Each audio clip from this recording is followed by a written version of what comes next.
Hello, everybody. Hi, and welcome. Thanks for joining us on the Agree to Disagree show this Tuesday, March 19, 2024. My name is Brian Engelman. That is Blake Walley. You can find Blake at TV's Blake Walley and thenextlevelnews.com. This is the new American media's content because the old American media has failed you. Yes, you are aware. We have some stories queued up for today, but had a bit of a breaking news moment that we'll probably lead with. I don't know if Blake has it on his radar, but I'm going to bring this up here. Oh, did I put it into the topics? I did. There we go. So the question that we will ask, we'll posit a phrase and ask if you agree or disagree with it. So SCOTUS proves its ineptitude by siding with the Texas border policy. Is that an agree or disagree? Does SCOTUS, the Supreme Court of the U.S., proving their ineptitude by siding with the Texas border policy? That's something Blake doesn't have on his radar. Are you aware of this? I did see that was breaking news. That's just like, within the last half hour or so. I guess I would have to agree. I mean, clearly these are people seeking asylum, and they should just let them in and not even care.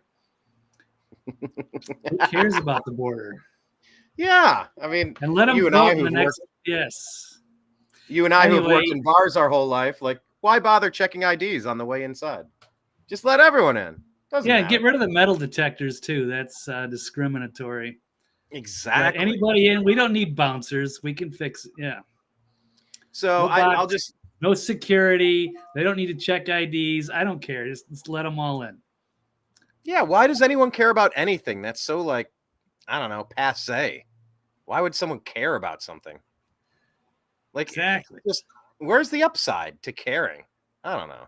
Sounds racist to me to care. Anyway, I digress. Colin Rugg is reporting on X, and as others are as well. Follow us, the New American Media. We're at American_media_. But we shared this. I don't know what you call it. But breaking, the Supreme Court is allowing Texas to arrest and jail illegal alien invaders. They're calling them illegal immigrants who cross into the United States illegally. A massive loss for the Biden administration. A court shot down Biden's emergency request and determined that the law can go into effect while litigation goes on in lower courts. So this wasn't completely struck down. A conversation I was having, their reply said it's a win for Texas, but not a permanent one. This actually just stops the Biden administration from blocking it while fighting Texas over it in a lower court. Biden could still win in a lower court, and either way, the result would be appealed to the Supreme Court, but SCOTUS has now made it clear where they sit on it.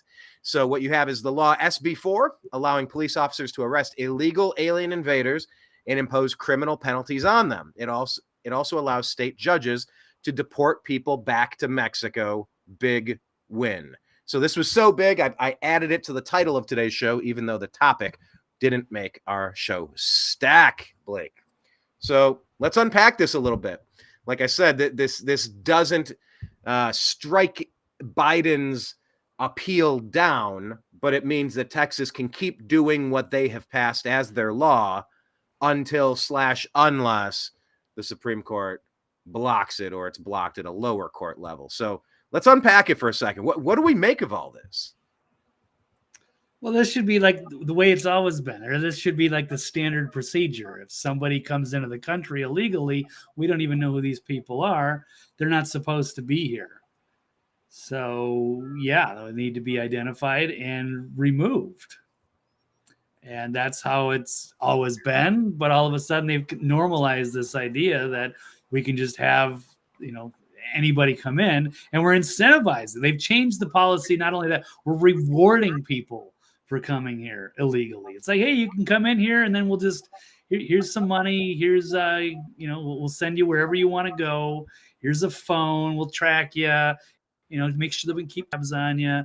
And then maybe someday in a few years, you can show up to court and make your claim if you want to stay here or if it's really asylum. So it's been very lax border laws. And it's gotten way out of control. Texas has been overwhelmed. They started busing people to sanctuary cities that were okay with this policy. And they were starting to get overwhelmed. So the pressure has, really been on Texas for a lot of this. And the administration has ignored the issue down there. It's a massive crisis. They pretty much ignored it until their own voters started to kind of question, like, hey, what's going on now? Now they're trying to, oh, well, now, it's the Republicans' fault, or we need more money, or, we've got to come to an agreement. But we want 20 billion, but then we also want to give another 6 billion to Ukraine on top of it, and another 20 billion to Israel, and another 30 billion to, whatever it is. It's like, hey, let's shove 5 tons of pork into this thing. Then we can have a border law. And it's, what in the hell is this? What are they doing? What is the big picture here? So it seems like they've allowed this to happen. Now it's become a massive crisis, and great on the Supreme Court for siding with Texas on this. So that's huge news. Well, you touched on two things. Number one, what was the second thing? The first one I wanted to mention was you're talking about, the issue number one is that they add all the pork to it. Like, there's got to be some sort of provision.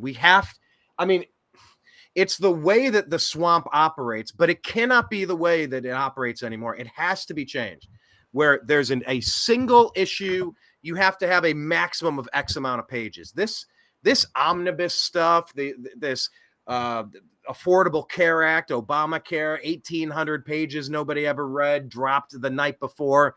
This is insanity. I know they love their money laundering. They're addicted to it. So there has to be a mechanism that stops it and turns it into single issue, thumbs up, thumbs down votes.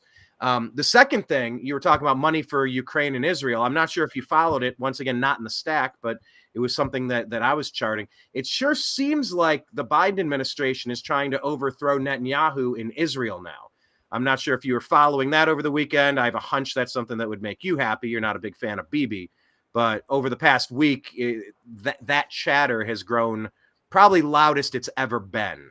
It's right. No mistake that, or it wasn't lost on me. It's not any secret that Obama and Biden don't like Netanyahu. They don't particularly care for Israel, for that matter, either. So curious. I wouldn't say that. No. I wouldn't say that. But this is actually Chucky Schumer, shockingly, was one that put that out there to get rid of Bibi Netanyahu, who a lot of people across the world, including Israeli media, the people that glow over Bibi Netanyahu are primarily American conservative media, to be fair. So a lot of people around the world do not like what he's doing and how he's handling the Gaza situation, including would blew my mind that Chucky Schumer even called it out. So that is a problem. He is a problem. I've always thought he was a horrible warmonger and basically the Dick Cheney of Israel, or Israeli Cheney, as I've called him. But without getting too sidetracked, I do want to just pull this back into the border. So when they were criticizing Republicans, they don't want the border situation, they don't want a resolution, they just want to run on this for the election. Well, I can't really zoom in on this. Yeah, I'm trying. Maybe. Okay, so there we go. We can ignore this, but I was basically arguing with somebody about this because they were saying, it's just the Republicans that struck this down, and I was pointing this out, and this was out of, I think, Rasmussen or Reuters or something. So where does the $118 billion in the Senate bill go? So we wanted it to go to U.S. border security, which is only $20 billion. So, but they wanted to pass nearly $120 billion as part of the package. And we found out that most of the money, but 3 times as much money was going to Ukraine as it was to our own border. And then 14 million to Israel, 10 million to Gaza, 5 million or 7 million or so to, I guess, probably Taiwan in that area for security. And they're fine, but keep those separate.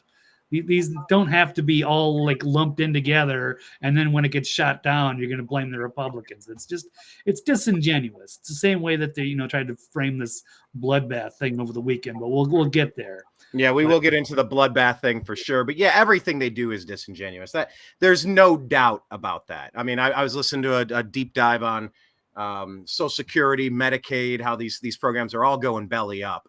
And it's just a third rail issue that nobody's going to touch. Nobody's going to want to. Yeah, you can't be 64 anymore. It should be 74. It's like that would run the other party out. It's like they need to get together and just do the right thing and find a path forward on that. But yeah, as long as something can be politicized, it will be. And as long as people know, like, there is zero appetite, zero. Everybody with the little Ukraine flag in their bio, these people have gone pretty darn quiet lately.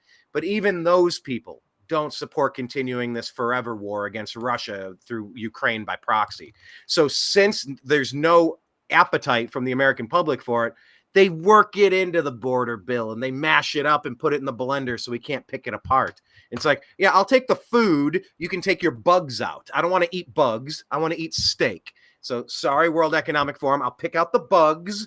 I don't want this mixed in. I will take my good food and you can have the trash. You can peck around like a chicken if you want to, but I'm not a chicken.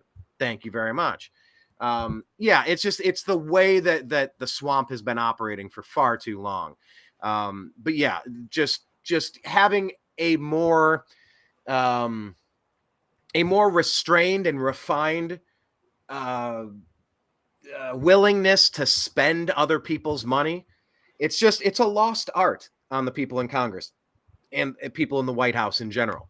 And this all has to change. It all has to change. But yeah, so we'll keep an eye on the Supreme Court, what's going on with the Texas border policy. Are they going to appeal this again? It's just imagine, Blake, you've worked in, I don't know how many bars and restaurants in your lifetime, but let's say more than one or two. Could you imagine the owner, proprietor, the general manager, the AGM, whoever, the regional GM, the person who runs XYZ bar where you might bartend at? Could you ever imagine someone in charge going and you know what, relieving the bouncer from his duty? You know what, you didn't obey my directive, you're out of here. Firing them or putting them on a leave of absence because they were checking IDs at the door. I specifically said we are no longer checking IDs at the door. That person could never get insurance, could never keep their license, would never stay afloat in any city USA. College town, Vegas, anything in between.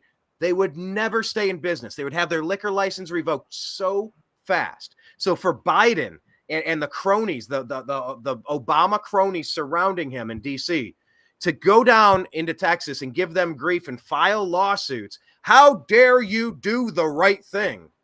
It's like if you were intentionally trying to sabotage a company, you would do a hostile takeover, and you would employ an action that would absolutely guarantee the loss of your liquor license. That's what Obama is doing at the southern border, trying to at Texas.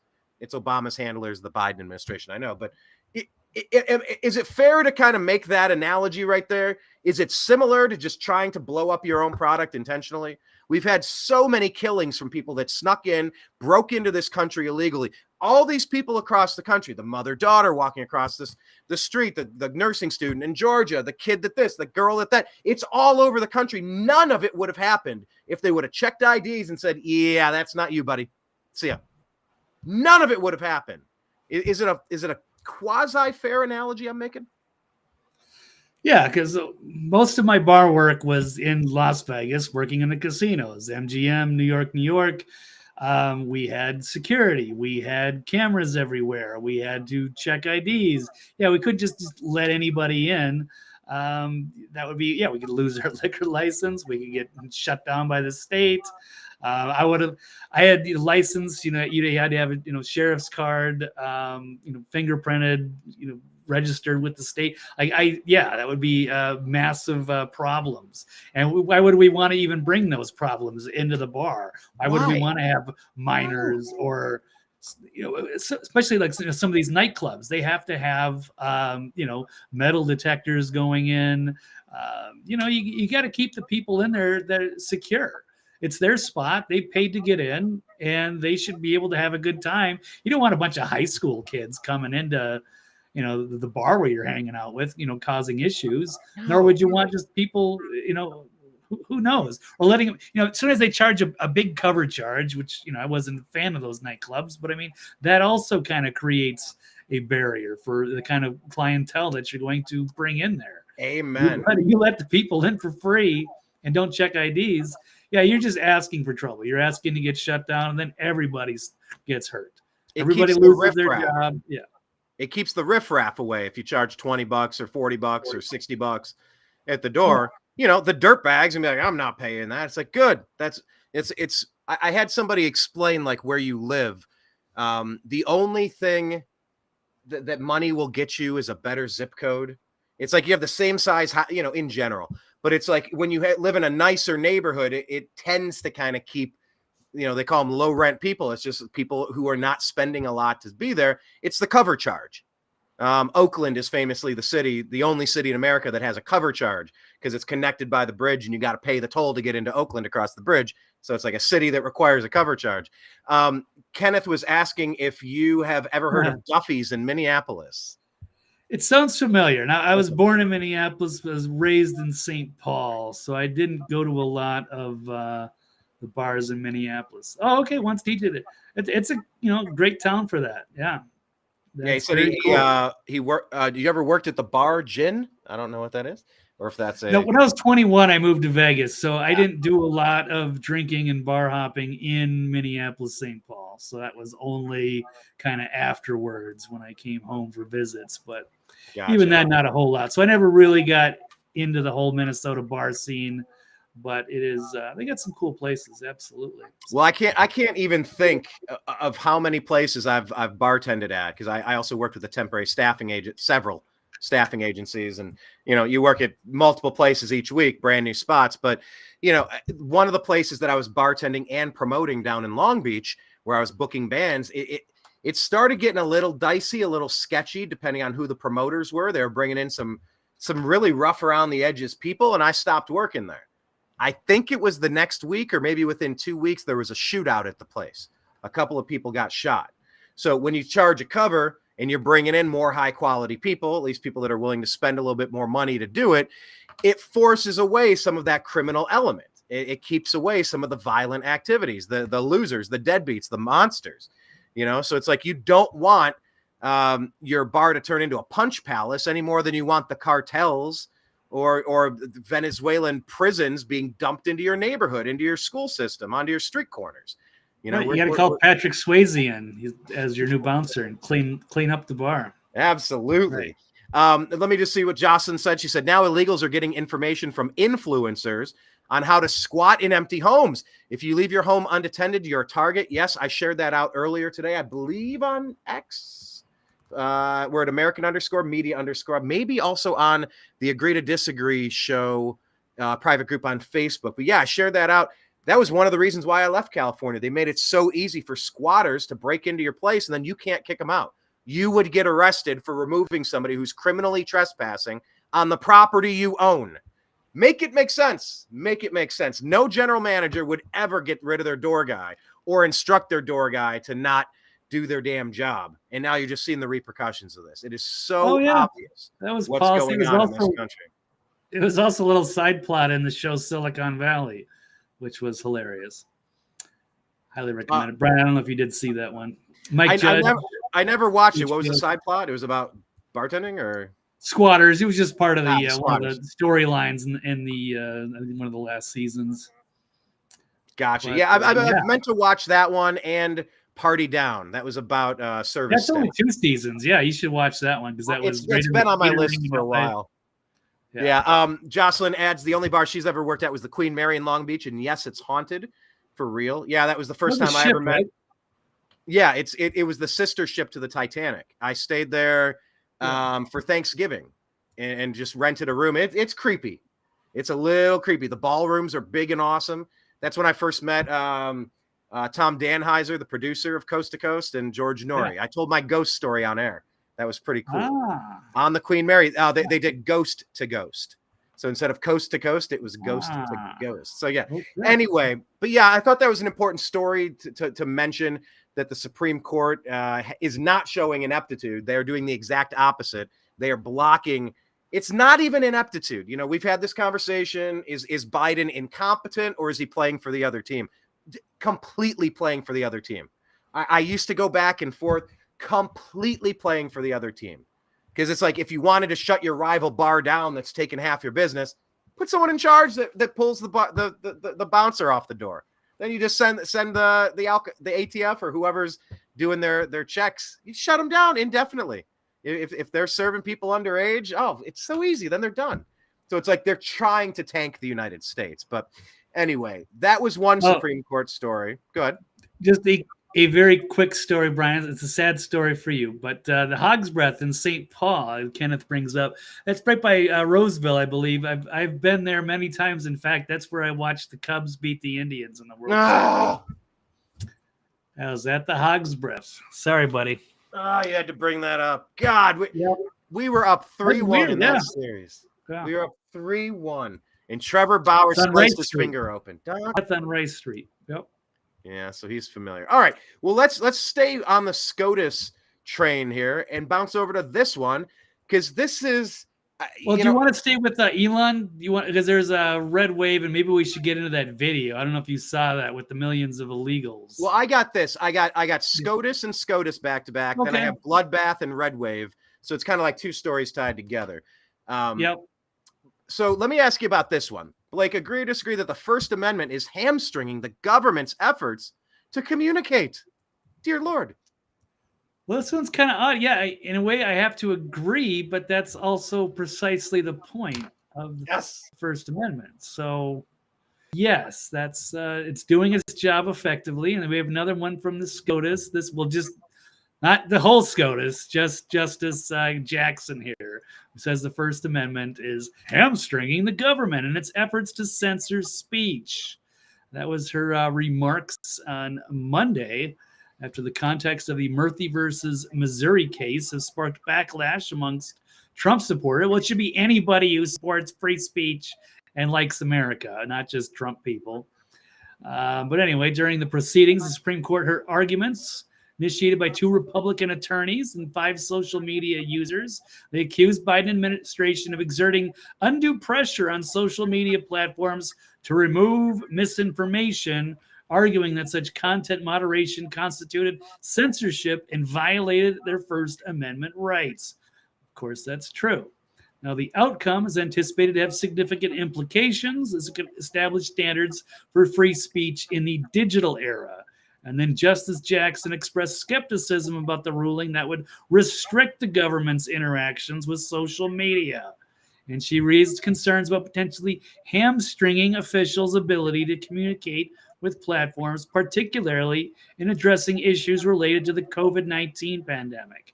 So the government, and now they're kind of backtracking on that because, yes, they were overly heavy-handed with COVID-19, and they also had all kinds of federal involved in social media, which was exposed during the Twitter files, and they were shutting down people for, calling out the Hunter Biden laptop as oh my God, we need to notice, people need to figure out that the Biden family is corrupt and we can't elect him, to, oh no, that's just Russian disinformation that they're spreading. And they use that as an excuse to shut down free speech. So they were wrong on both of those issues, big time. And so they've been used to work against free speech on these platforms, which is one of the reasons Elon Musk just bought Twitter outright. And if you think back to the Five Eyes program, this is exactly what they did. Once again, is it ineptitude or is it an intentional deceptive plan? It's an intentional deceptive plan. The Five Eyes program, it was Obama saying, well, we can't spy on Trump. We can't spy on the Republicans. We're trying to beat the Republicans. It's like something you'd expect Bill Belichick to do. It's like, how can I cheat to gain every possible advantage and hamstring my opponent? By the way, let me just pull this up because I'm like, what is the origination of this term hamstringing anyway? I mean, I know what the hamstring is, but the verb is, what is it? To cripple an animal or person by cutting their hamstrings. It's to restrict the efficiency or effectiveness of, and it's a method of crippling them so they cannot walk properly by severing the hamstring tendons in the thigh of the individual to torture or incapacitate the victim. So once again, colloquially, they're literally Ketanji Brown Jackson is going to slit the hamstrings of Republicans across the nation. It's like, yeah, that's a turn of phrase, just like bloodbath is, by the way. However, hamstringing is exactly the purpose of having the Bill of Rights. These are all things that government cannot do, Blake. And it's what Obama did, said with 5 eyes, we can't do the spying. So here's what we're going to do, guys. I need you over in Europe. Okay, I need you. Here's a list of 20 people. I need you to spy on them. Now here's the second list. Here's index card number 2. Index card number 2 says, you received communications regarding foreign, potentially nefarious foreign influence or influence peddling. Like they had a whole list of things. Now I want you to look at these 10 people, 30 people, and I want you to say these 5 things. So then you're going to send it back to me. Then I'm going to go, aha, FISA warrant. Look at this. We weren't snooping. We weren't looking. But guess what? Other people, our best, dear old friends, they have nothing but our best interest in heart. And look what they did. They warned us about this potentially cataclysmic thing that Trump and his deranged MAGA people are up to. So now we're going to go after them because they are bad, according to these 5 eyes. This is what Obama has done. Where is the fucking punishment for what he's done straight out of the Bill Belichick playbook? Deflating balls. I'm spying on the sidelines. I'm pulling a Jim Harbaugh. I'm stealing your signs. Every cheating tactic that you could think of in all of sports, it's exactly what Obama, Biden have been doing. It's what the deep state has been doing. Where is the fucking punishment for these people who have violated the civil liberties of those candidates and the people supporting those candidates while they try to wrestle more and more power and control for that deep state Democrat Party to infringe on our rights? Where is the punishment, Blake? I don't know. I think he's running out of the Saul Alinsky playbook, the rules for radicals. I don't know. It's not going to happen within this administration. So that's why they're doing everything they can to make sure that they don't lose the next election, because they have to worry about some of those retaliation, and it's turnabout is fair play there. So they've been doing some really awful things and abusing their power and weaponizing the government against the citizens. So there should be a punishment at some point. I mean, and if they did it to themselves. So if they lose this election, they should, I don't know, be prepared. Lawyer up. So they have to answer for this, because this is gone out of control. Jocelyn is asking, are we at the point of no return? Yeah. I mean, we've passed the point of no return. I don't know how we survive this without a red wave, as it were. So I guess this would be a good time to go ahead and switch. We got another topic leading into the red wave, because that was, over the weekend, it was, bloodbath. Oh my gosh, Trump. These people are so stupid, Blake. I don't understand the people that turn on MSNBC or CNN or Fox and think they're getting news. The people that believe the professional liars, the Scarboroughs, the Maddows, the Lemons, go down the list of mentally incapacitated propagandists. But do you agree or disagree that the left is not stupid? Trump is calling for a literal bloodbath. Yeah, this did not go work out well for him. So they just ran with this, anything that's against Trump, and they heard the word bloodbath, and they got really excited and jumped the gun, and got caught in a massive hoax, whether it was intentional or not. And it backfired badly, but they deserve it. So we'll check this part out. This is follow continues over the Trump bloodbath media hoax. Legacy News has used the term innumerable times. They claiming that Trump warned of a bloodbath if he didn't win the election, when in reality he was just speaking in economic terms about the automakers. So during a speech in Ohio on Saturday, former president made comments regarding the car industry in Mexico and China. He talked about President Xi in China, but he understands the way these big monster car manufacturing plants that you're building in Mexico right now, you're not going to hire Americans and you're going to sell the cars to us. No, we're going to put on 100% tariff on every single car that comes across the line, and you're not going to be able to sell those cars if I get elected, Trump said. And he also went on to say, now, if I don't get elected, it's going to be a bloodbath for the whole, that's going to be the least of it. It's going to be a bloodbath for the country. But they're not going to sell those cars. They're building massive factories. Anyway, so it's in the context, and it's also great because they also, automakers and unions are supposed to be kind of like the pro-Democrat issue, pro-voters. But, Trump is on the, with the American worker here and is calling this out. So it's good. They don't like the competition, but they took the bloodbath comment out of context and ran with it. And you had Joe Scarborough. You were just mentioning some of the names amongst these cable news agencies, propaganda industries. I wouldn't call them real news. But here he doubled down. It was interesting watching his other panelists squirm as he was double downing here. So his big meltdown on live air after getting called out for the bloodbath hoax. So they pushed it, and then there was a pushback. It is just like the fine people hoax, Blake. They took something that wasn't something, tried to change it, and it's like, do you not understand that we have access to the video just like you do? Do you really not understand that we can read the literal transcript to see that you're lying? Like, do you not understand how information works? If they were trying to jump into Papua New Guinea or jump into to some island off the coast of the Philippines in Micronesia or something, maybe they don't speak the language, maybe they don't have television, maybe they're not watching, they haven't. If you're trying to lie to somebody from Mars who ended up on the moon base and you have no clue, I understand lying to someone with someone who has no ability to fact check you or to do any discernment or information research or recognizance on their own.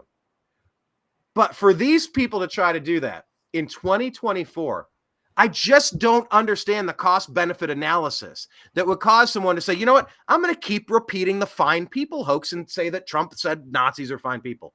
Never happened. Literally the exact opposite happened, but they're just going to keep telling you, just like when they said, oh, it was an insurrection.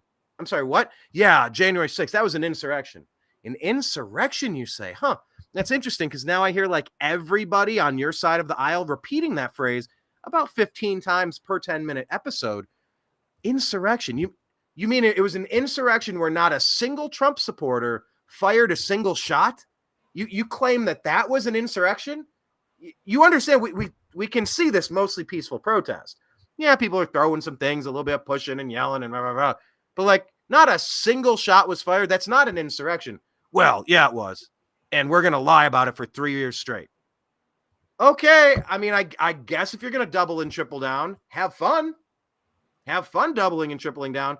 But you look just as stupid as looking at the Charlottesville thing. And Trump says, no, I'm not talking about them. I'm not talking about them. There were fine people on both sides, but I'm definitely not talking about them. Trump says he's talking about them. Trump praised them. No, he literally said the opposite. These people are mental cases. So let's listen to Morning Joe. I guess I'll invite him on the next program again. So anybody we talk about on the show, I like to invite for the following show. We'll see if he ever. I mean, these are not good faith people, but you can throw that out there. It's not like they want to have an honest conversation about that. They like to live in their little bubbles here and control reality, or at least they think they do. But let's check this quick clip out here. Yeah. He's talking about a bloodbath for America. It's laid out in the terms of it. Okay. And these idiots on Twitter, these idiots on cable news, these idiots on Sunday shows going, well, president, he was talking only about the auto industry, and this is one more. It's just bullshit. Let me say that at 6:15 a.m. It's just bullshit. He knew what he was doing.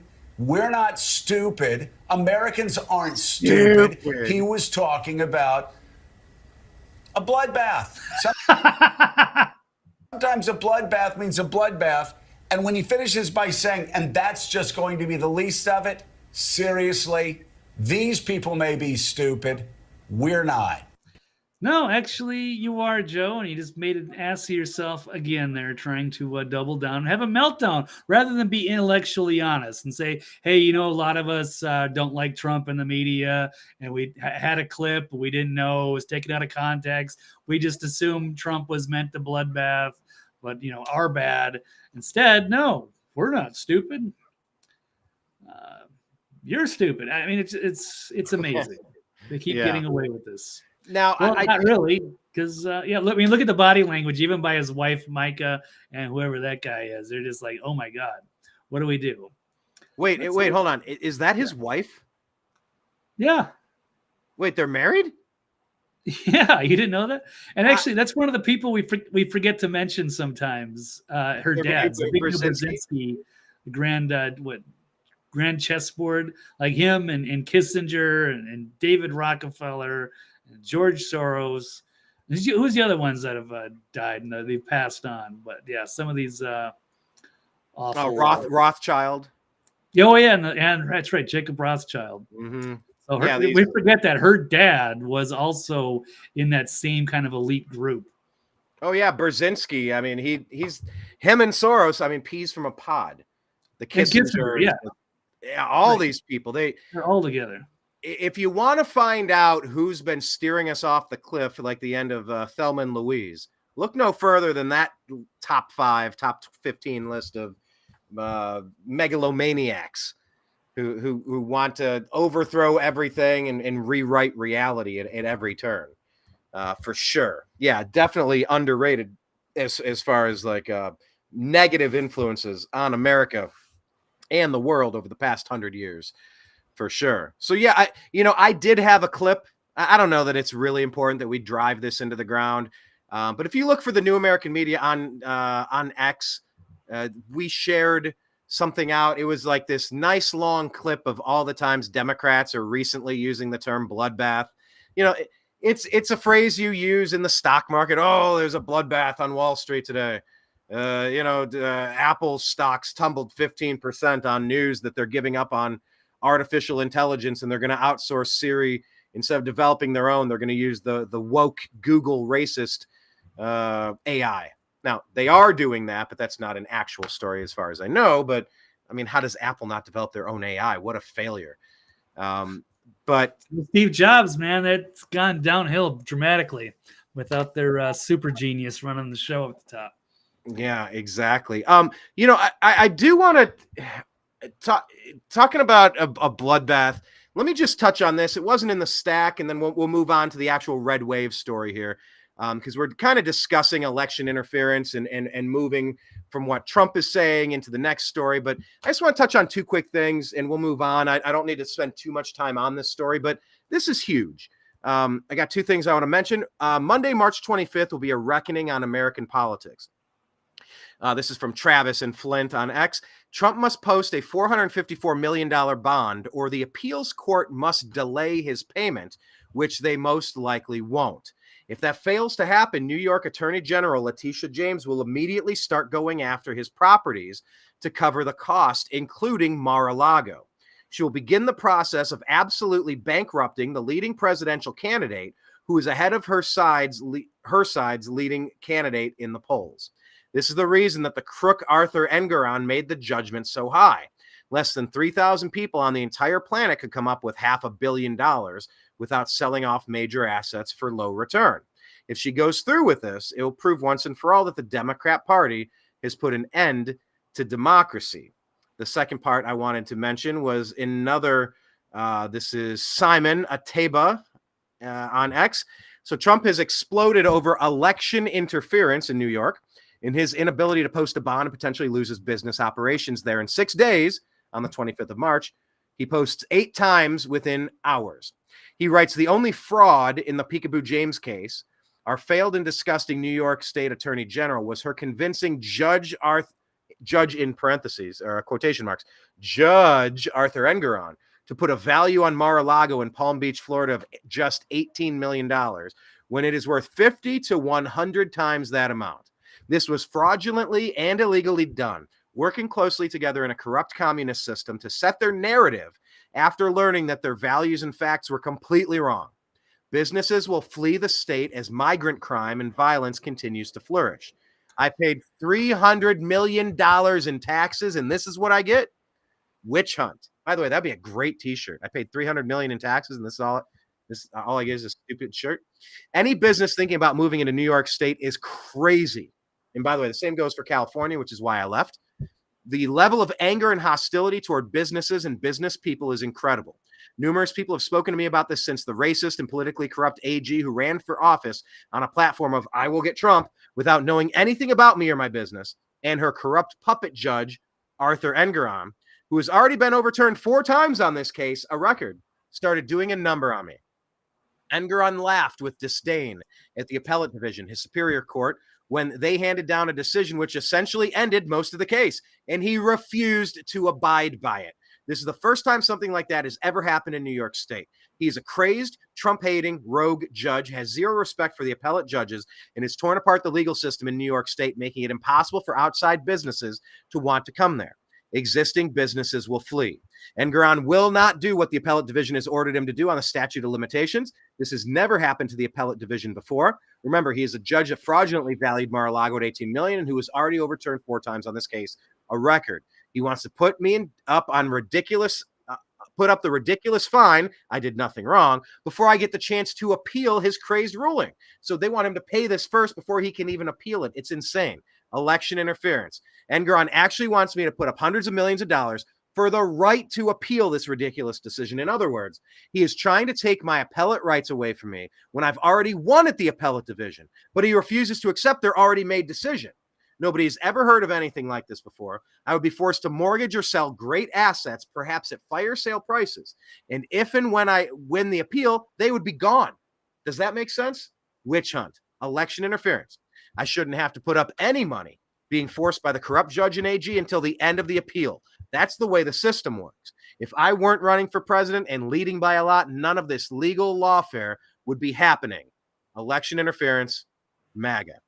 So, Blake, this is another one not on the stack, but it really is tied into how they're trying to do everything possible in their bag of dirty tricks to hamstring President Trump. You mean they're literally trying to cut his leg? No. They're trying to take him out. And yes, they will try to end his life if everything else fails. And it sure seems like everything else is failing. But yes, they're trying to hamstring him, Blake.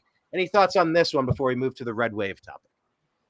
No, he's absolutely right. And they're like changing the rules of everything. And yes, it's just blatant lawfare. And this is unprecedented. And they're trying to destroy a political candidate. This is a threat to democracy. This is Banana Republic stuff. So they are game on with the former president trying to do everything they can to make sure that he is not reelected. And including just absolutely trying to destroy his life in any way that they can and just make up the rules as they go. Just trying to make sure that he is somehow guilty in the eyes of the public and that they will somehow sympathize with that and go along with their insanity. And President Trump did just file a lawsuit against, I believe, several people at NBC for falsely claiming that he was found guilty of raping somebody. That never happened.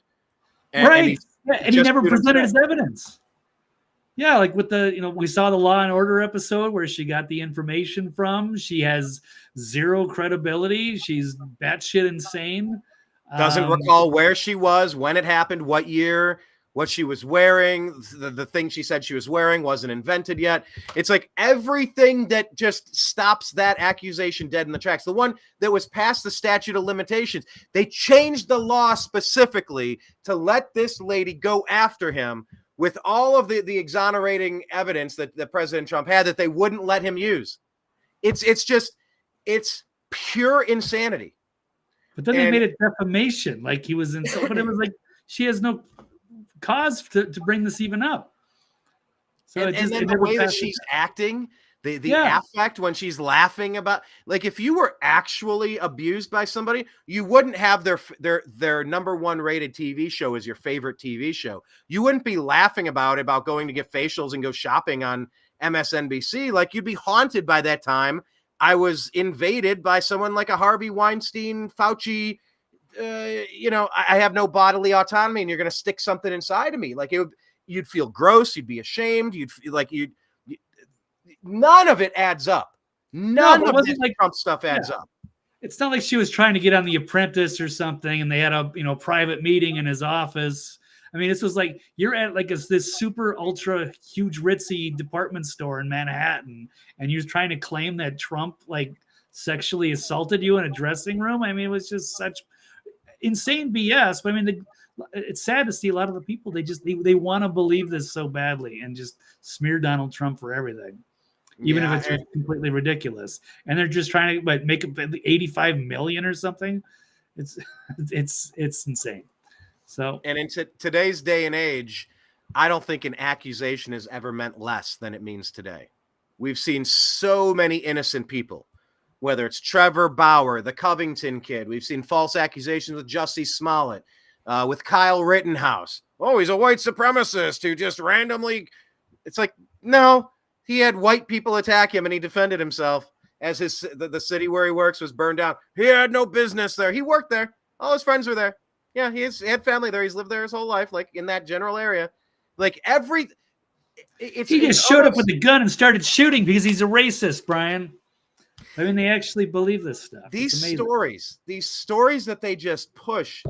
And they burned the city down over Jacob Blake, who was like a career criminal who was going to attack the cops with a weapon. He got shot in the back, which was awful. But they rushed to this conclusion because they wanted to believe so badly that a white cop just cold blood shot a black man for no reason. It's so stupid. It's been said that the need, what is it, that the desire for American racism falls far short of the actual supply. They have to manufacture this at every turn, but it's like the same cast of characters, the Obamas, the LeBron James, the Bidens, the Kamala Harris. It's the same people pushing the same lies in a coordinated manner. It's like, who gave the order to stop counting on November 3rd, 2020? Who gave the order to 6 states to make them stop at the same time? I see you going through a bunch of these comments. Let me just jump in because I was going to hit on them and go to the red wave story here. Jocelyn is saying, here's the bloodbath. Biden is trying to get the blood of Laken Riley, Ashley Babbitt, and others off of him. Absolutely. That's the bloodbath. And the bloodbath in the polls because he sucks. And by the way, we need to start saying this. We are already against the next Democrat deep state puppet because they're going to get rid of Biden. The only way they run him is if they are that confident in rigging the system. If they think we could put a tomato sandwich up here and they would win because it doesn't matter who you vote for. All that matters is who counts the votes. So anyway, I digress. Rick Norman saying, I love this show. We love you, Rick. Thank you so much. Thanks, Rick. By the way, if anybody loves it a lot, go to patreon.com/thenewamericanmedia for just a cup of coffee a day. Jocelyn says a rogue AG, terrible laws for business, an illegal immigrant invasion. Yeah, that's why New York's having a problem. Exactly. Dreamer chiming in. What up, Dreamer? Howdy, howdy, howdy. Thank you so much. Jocelyn adds that Letitia James ran her campaign on the promise of targeting Trump, a move that would previously be disqualifying for a prosecutor. It should still be disqualifying, and she should face civil rights abuse charges herself. Make them federal charges. Democrats want to shatter the integrity of our institutions in their pursuit of Trump. Oh, yeah. I mean, they're cutting off their nose to spite their face. Exactly. Rick Norman adds, every move that they make, as Chappelle said, whoever they are, every move that they make makes me like Trump even more. I do kind of, Blake, that really is a thing. Every time they go after Trump in a ridiculous way, his numbers seem to rise and his fans seem to get a little bit more strident, right? You've noticed that as well. The injustice. Yeah, I mean, if they had some legitimate reasons to knock him down and affect his credibility, but it's clearly they have an extreme bias. That's an understatement, of course. They're just manufacturing shit, and people are seeing through it. Kenneth says, NBC, nope, bias control. Yeah, exactly. Jocelyn said, Attorney General James is so smug. I cannot wait for payback. Oh, yeah. Payback, retribution. We can just call it justice. These are people violating civil rights. Civil rights doesn't have to do with the color of your fucking skin. It has to do with all of the freedoms we have Of course, it has to do with the color of your skin and prejudice against it. It has to do with all of the civil rights abuses. Anything in our Bill of Rights, we have the ability to speak, to worship, you can't spy on us. The Fourth Amendment against illegal search and seizure without a very specific cause and a warrant to look into things. There are a million civil rights abuses that we need to go after and protect because these people are going absolutely bonkers. Payback, retribution, let's just call it justice. Jocelyn patting you on the back there, giving you a big thumbs up. Blake Areno saying, right on, Blake. This interpretation of the law will only be applied to Trump. Kenneth saying, bring in Gabbo. Gabbo from The Simpsons. Blake, I don't know if you're a big Simpsons fan or not, but Gabbo. Let's see. Rick says, you mean the way that Biden was grinning during the 2020 debates? He knew. Yeah, that is the part. Blake, if on a 1 to 100 level, 100 being the most confident you could be, how confident are you that we're going to have an actual legitimate election, that we're going to count legitimate votes?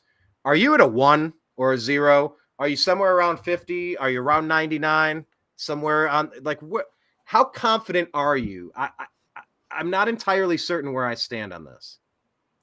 It's going to probably depend on the state, but I mean, just even as a whole, I mean, it's less than 5, really. Oh.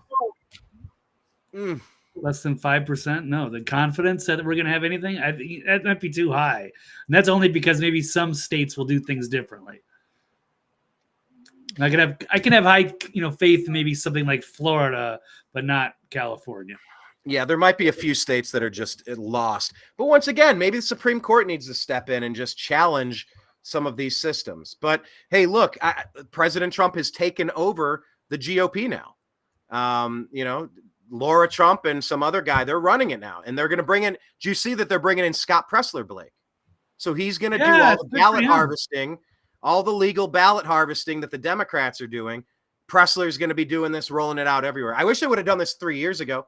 We could have had that red wave in 2022, but thoughts on Scott Presler joining the team? They had every intention of stopping that. They'd still be counting ballots if they had to.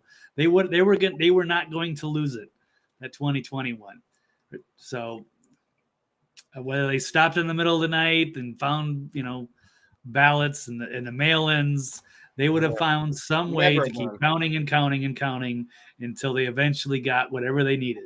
Never again. That was done. But if they can stop all that and have some kind of transparency and integrity, then they're going to be in trouble. And if they're going to have to do whatever ballot harvesting operations that are legal that they can do. But this has never been higher stakes. So everything has to be done because we fully expect the Democrats to pull out all the stops again, like they did in 2020. Abuse the system, have, a month of early voting, same day registration voting. Oh my God. Ballot harvesting, manufacturing. No checking of signature verification. I mean, like illegal all aliens. The things that would taint the ballot. It's like if somebody just took a little bit of a whiz into the pancake batter, you don't just go, it was just a little. You got to throw it all out. It's like from Caddyshack with the Baby Ruth scene. You evacuate the pool, you drain the pool, you scrub it down, and you pick it up. You have to batch out and remove tainted pools of ballots. So if they're not going to be legitimate, if they're not going to check signature verification, if they're going to taint the pool, you know what? I mean, these states kind of sabotage themselves. You can't use that stuff. Yes, Jocelyn said Blake nailed it. Kenneth was saying he gives it a 1 on the 1 to 100 scale of confidence that it's going to be legitimate. That's pretty difficult. Jocelyn also says, amen, Brian. Preach, Jocelyn, preach. We now live in a totalitarian society where the law is selectively enforced against those who disobey the establishment. And those same laws are used to protect criminals and invaders. Please make it make sense. Make it make sense. Yeah, if this can happen to a former president and presidential candidate in an election year, it can happen to us too. It sure could. And that's the number one thing that President Trump should probably say a lot less. We all know he should just kind of repeat and triple down on look, they're not doing what they're doing to me because I'm guilty of stuff. They're doing it because they're coming after you, and I happen to be in their way. If they're allowed to take me out, you're next. They're coming after you. They are going after you. Please don't get it twisted. So, that is the reality of what things look like in today's modern political landscape. Okay, let's move on to our top story of the day. By the way, this is the New American Media, the Agree to Disagree show. Follow us on Truth Social, the New American Media, on Spotify. That's the Agree to Disagree show. Subscribe to our podcast. On Rumble, we're the New American Media. On Telegram, we're TNAM and TNAM Chat. On Facebook, there is a page for the New American Media and a group, TNAM's the Agree to Disagree show. And on Instagram, we are the New American Media. Also, patreon.com/the New American Media. Okay, so let's move on to the number one topic of the day.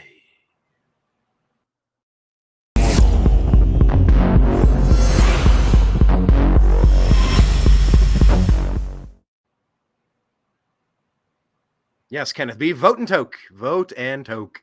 All right now. Yeah, what do they say? Vote in one hand and wish in the other. See which one fills up quicker. Anyway, that's a play on words. Okay, Blake, agree or disagree that America needs a red wave in November or it is doomed? Agree or disagree? I would agree with that. And Elon Musk has put this out there. He's been very vocal about this immigration situation.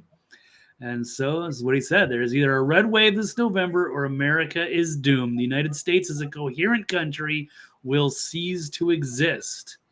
So it's in response to a video, New York City resident talking about the impact of illegal immigration on our community. Musk wrote, this is either a red wave or America is doomed. Imagine 4 more years of this getting worse. We could run this quick clip here. It's great. Yeah, I've seen this clip. They're not legal. If they were legal, they need to pay taxes. What do you think is going to happen with the migrant crisis here in New York City? It's getting bad because they're also next to my house and they piss on my door. I could tell that they're gang lords. I mean, they're tattooed up to head to toe. The people pissing on my door, they're tattooed up head to toe. And there's no law against illegal migrants committing crimes. So again, it's lawlessness, non-payment of taxes, siphoning all our money to their native countries, and it's just killing our economy. Eric Adams just said he's going to give 4,000 migrants jobs. That means 4,000 civilians have less jobs. It's just not fair to Americans. It's getting scary. Right now, people in the Bronx are getting attacked. People Upper East Side, 2 of them just got attacked, and it's illegal to buy mace. It's illegal to protect yourself. I've lived here 50 years. And this is not fair that we feel unsafe in our homeland and our own country is not defending us and there's nobody to protect us. The police can do nothing. They told us they can do nothing because there's no law against them. Pretty amazing. So I'm going to switch this to another video that Elon put out. This is quite alarming. This is really a great summary of now, the pause on this situation. Yeah. Pause on this one real quick. Full screen that too when it goes live. But she said something about it illegal to buy mace. No, it's not. We have a Second Amendment right to protect, to keep and bear arms. There was the Heller case. There have been case after case that have proven that even places, especially places like New York, that try to put some wonky restrictions on your right to defend yourself, these are not laws. These are not legal. It's not legal. So I don't know what she's saying that you don't have the right to. Like, you do have the right. Not within New York City, yeah. Anywhere. It's the Second Amendment. We have the right to keep and bear arms. That can be mace. That can be firearms. You don't have the right to ever attack somebody. You have the right to self-defense always, anywhere. I don't know what she's talking about. Would you rather be? What did Kenneth say? Rather be? Well, that's probably just within New York City. They got different rules within that community. I understand what you're saying, Brian, but there was just something that got passed, and they struck it down again and said you cannot make these New York City. I think it was for New York specifically, saying you can pass whatever you think you pass. It's all illegal. They have a right. And it was, I'll have to look that one up. So go ahead and play this clip that Elon put out about flooding the country. Let me see if I can find this provision, because I'm watching this lady saying she can't even carry mace. It's like, yes, you can. Yes, sí se puede. Sí se puede. Sí se puede. Yes, we can. Yes, you can. Right. Oh yeah, I'm just gonna pull this up. The look at this massive invasion. It's insane. So there's a lot of it. Oh, it's all showing AOC. Look at her district.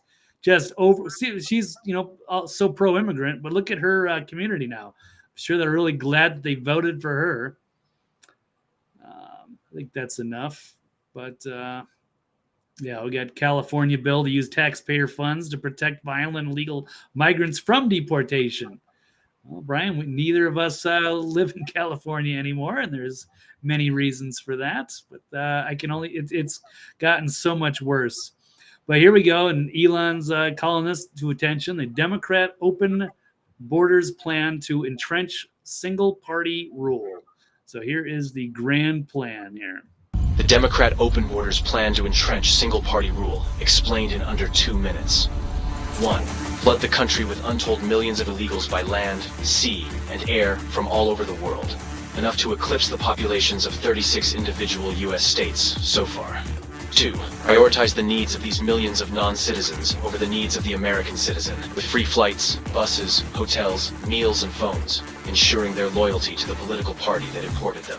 3. Keep them in the country at all costs, even when they commit violent crime like murder and rape. Attack the language used to describe the criminals, as opposed to the criminals themselves. Slander critics as racist. 4. Ensure their privileges are made irrevocable with city and state sanctuary laws that act as population magnets. Codify permanent status and ensure non-cooperation with ICE. 5. Count the non-citizens in the census that will determine congressional apportionment in the House of Representatives. As of now, that would equal 13 extra congressional districts. A tremendous amount of electoral power. 6. Wage a massive, heavily funded lawfare campaign to change state voting laws that legalize mass mail-in ballots, no signature verification, and no proof of citizenship requirements, making it nearly impossible to prove voter fraud. 7. Lock in the permanent voting majority with campaign promises of lavish benefits and permanent privileges, enshrining generational fealty to the Democrat Party. 8. Win elections. 9. Entrenched single-party rule has been achieved. The best part? Your tax dollars are paying for it.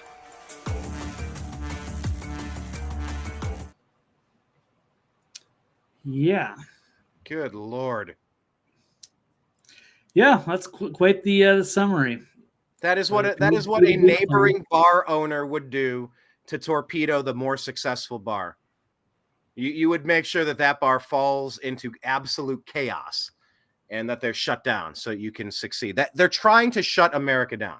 They don't like how uppity we are. Rick is saying, I would love to see you guys on Joe Rogan, but Rogan is not that brave. He's all smoke and mirrors.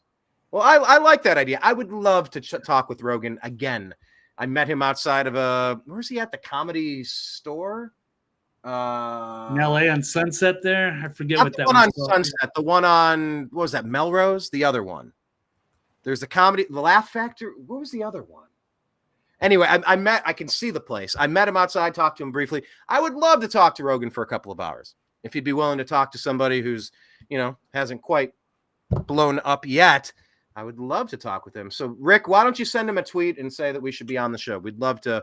I'll speak for Blake. We'd love to go talk with Joe. Sure. You want to roll over to Austin for a couple hours, Blake? I'd be down with that. I'd be down with that too. That would be fun. Let's do it. Let me read this from the NRA-ILA, that's Institute for Legislative Action. This was from late last year, just a few months ago. I was not crazy. It's like deja vu all over again. Blake, who said that quote? It's like deja vu all over again. I forget.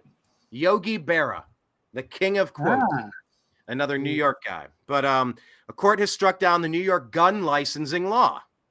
So within days of the United States Supreme Court's landmark decision in New York State Rifle and Pistol Association versus Bruin, New York v. Bruin, holding that that New York's proper cause gun licensing requirement was unconstitutional, the state's anti-gun legislators rushed to fill the vacuum. So what that is it's what I went through in Los Angeles. I talked to the sheriff's office. I said, what's the deal? I got to get licensed. I need a concealed carry. Like, okay, yeah, we'll send you the paperwork. It's like 30 pages or whatever. but if you're not a celebrity or something, like we're not going to give it to you. I'm like, what the hell do you mean you're not going to give it to me? I have Second Amendment rights.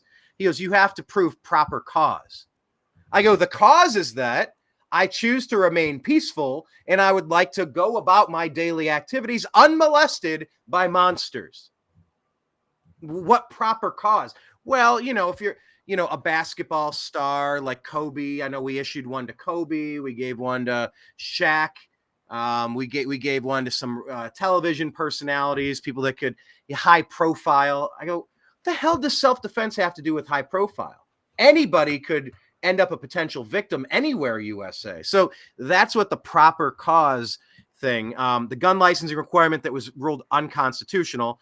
And then the legislators rushed in. So the many changes that followed included an equally subjective substitute for proper cause, which is having the essential character, temperament, and judgment necessary to be entrusted with a weapon and to use it only in a manner that does not endanger oneself or others, that was tacked on to the existing good moral character requirement, along with significantly expanded application criteria. As before, a failure to satisfy any of the listed requirements would result in denial, or the licensing authorities could deny based on any other good cause.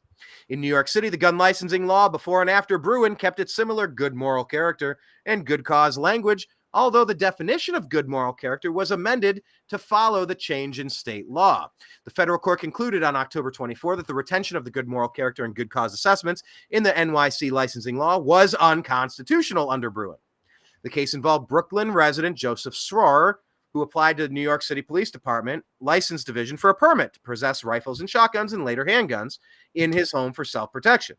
In 2019, his applications were denied because licensing officials decided Sroer lacked good moral character and that good cause existed for the denials. So at the time, factors that could be used in making these determinations include a poor driving history, a failure to disclose a complete arrest history, and an unwillingness to abide by the law.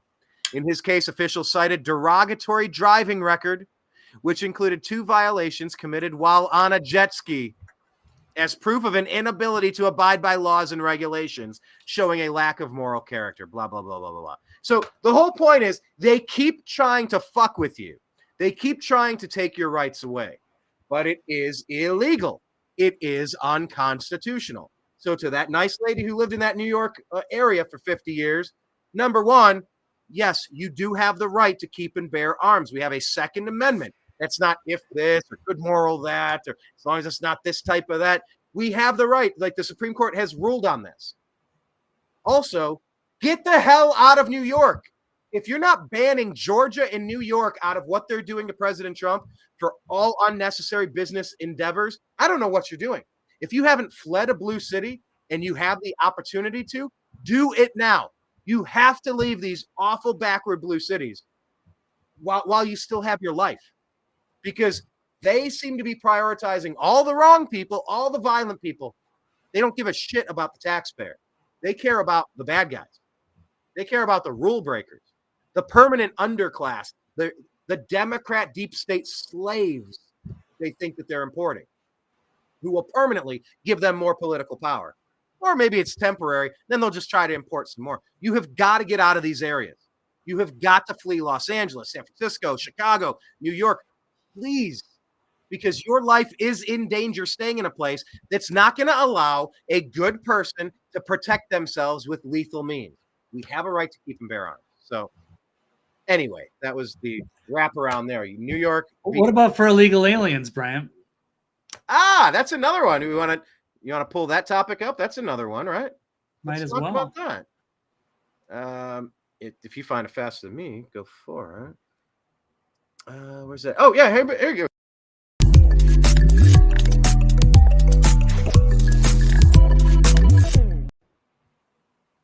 Uh-huh.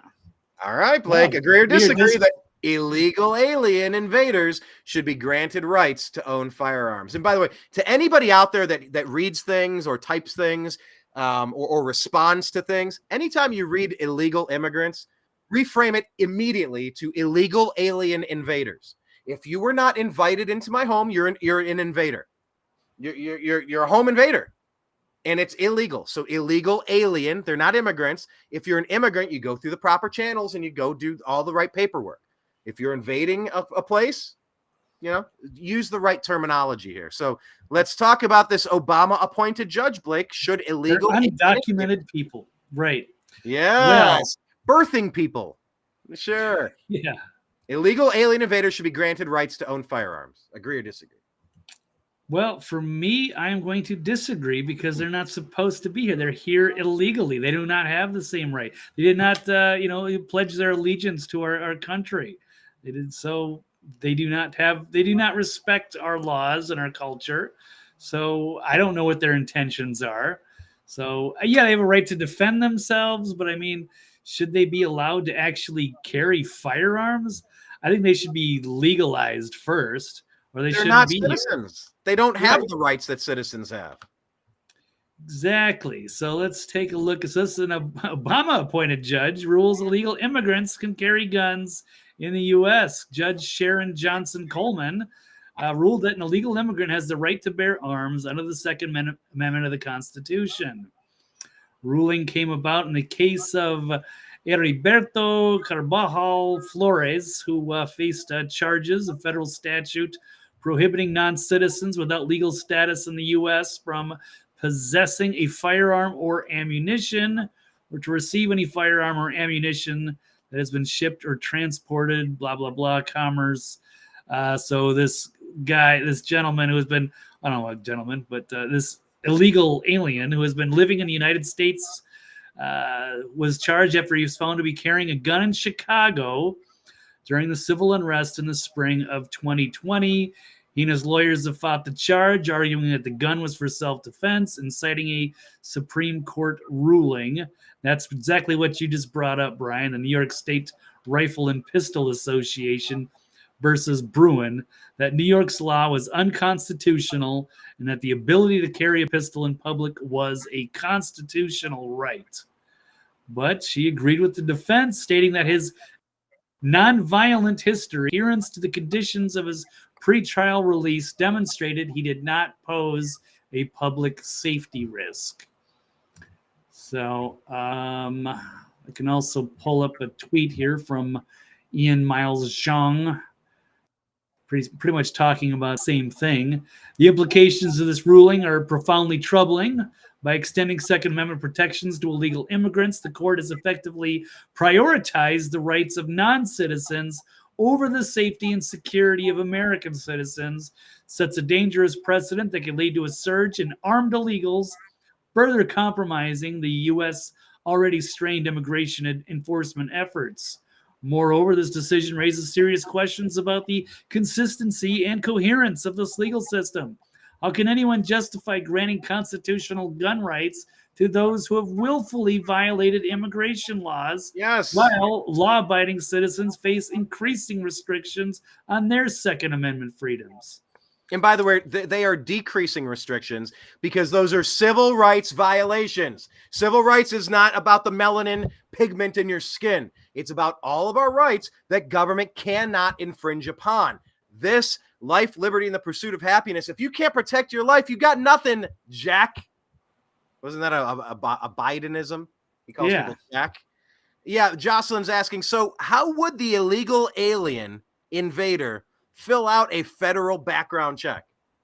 How would an illegal alien invader fill out a federal background check? Give me a break. So he obtained it illegally in the first place. Yes, it's bizarre. So that kind of ties into one of our points. I don't know, it was last week. Is the deep state, is the establishment, are they preparing to put these illegal immigrants to war against the patriots here? Well, the deep state is not real, right? That's one of our next topics. We'll talk about the deep state not being real. Great segue. Let me just roll through these comments real quick before we pivot there. Pivot. Dreamer's asking, how can you legally be allowed to do something when you're not even here legally? How can you do something legally if you're not even here legally? Asking for a friend. Great question. Kenneth, might be one of my favorites of all times. Yes, they can stick their arms in fire if they wish. Thank you for that. I like the bear arms. Rawr. Rick says, so a 40-year tax-paying ex-con can't own a gun, but an illegal alien invader can. Okay, make it make sense. Jocelyn adds, immigration status is part of the background check performed by federal law on all legal gun purchases in the USA. If an illegal alien invader is in possession of a firearm, it is likely acquired illegally. So, yeah. Dreamer goes one step further, goes, they shouldn't even be allowed to buy fireworks. We keep living up the framework of the word fire. Okay. Maybe just sparklers or something. Yeah. Yeah, you have the right to bear sparklers. Kenneth B calling it the Taco Supreme Court. I do like a good Taco Supreme from time to time, though. Jocelyn is saying, so is the FBI altering the background systems used to exclude immigration status? I mean, make that one make sense. She says they want to take citizens' guns, but they're making it legal for illegal alien invaders to own and carry guns. Yes. Thank you for calling it illegal alien invaders. These are the 3 words I ask every one of you watching on the New American Media and the Agree to Disagree show. Please call them illegal alien invaders. And by the way, let me pull a Corinne Jean-Pierre. Let me pull a Corinne Jean-Pierre, the clown. Let me put on my clown costume for a second. Let me be clear. As far as immigration goes, you walk to the front of the door, you show them your ID. There's a process. You go through the process, you pay your cover charge, you can come on into the nightclub. That's kind of the extent of my immigration policy. If you were on the do not serve this person list, this person got in a, you know how like they'll slap your name on the wall or your picture. This guy got in a fight here, do not serve. This lady causes problems, do not serve her. Like I've worked 100 places that have pictures and names, do not serve this person. If you're on the list of this guy attacked children, this guy abused women, this guy shot somebody, you are rejected. Rejected. You are not allowed into the club. But if you go through the proper channels, come on in, have a good time, keep it peaceful, tip your waiter, tip your bartender, and that's that. That's really the extent of my immigration policy. But it is an illegal alien invader. Please use those 3 words.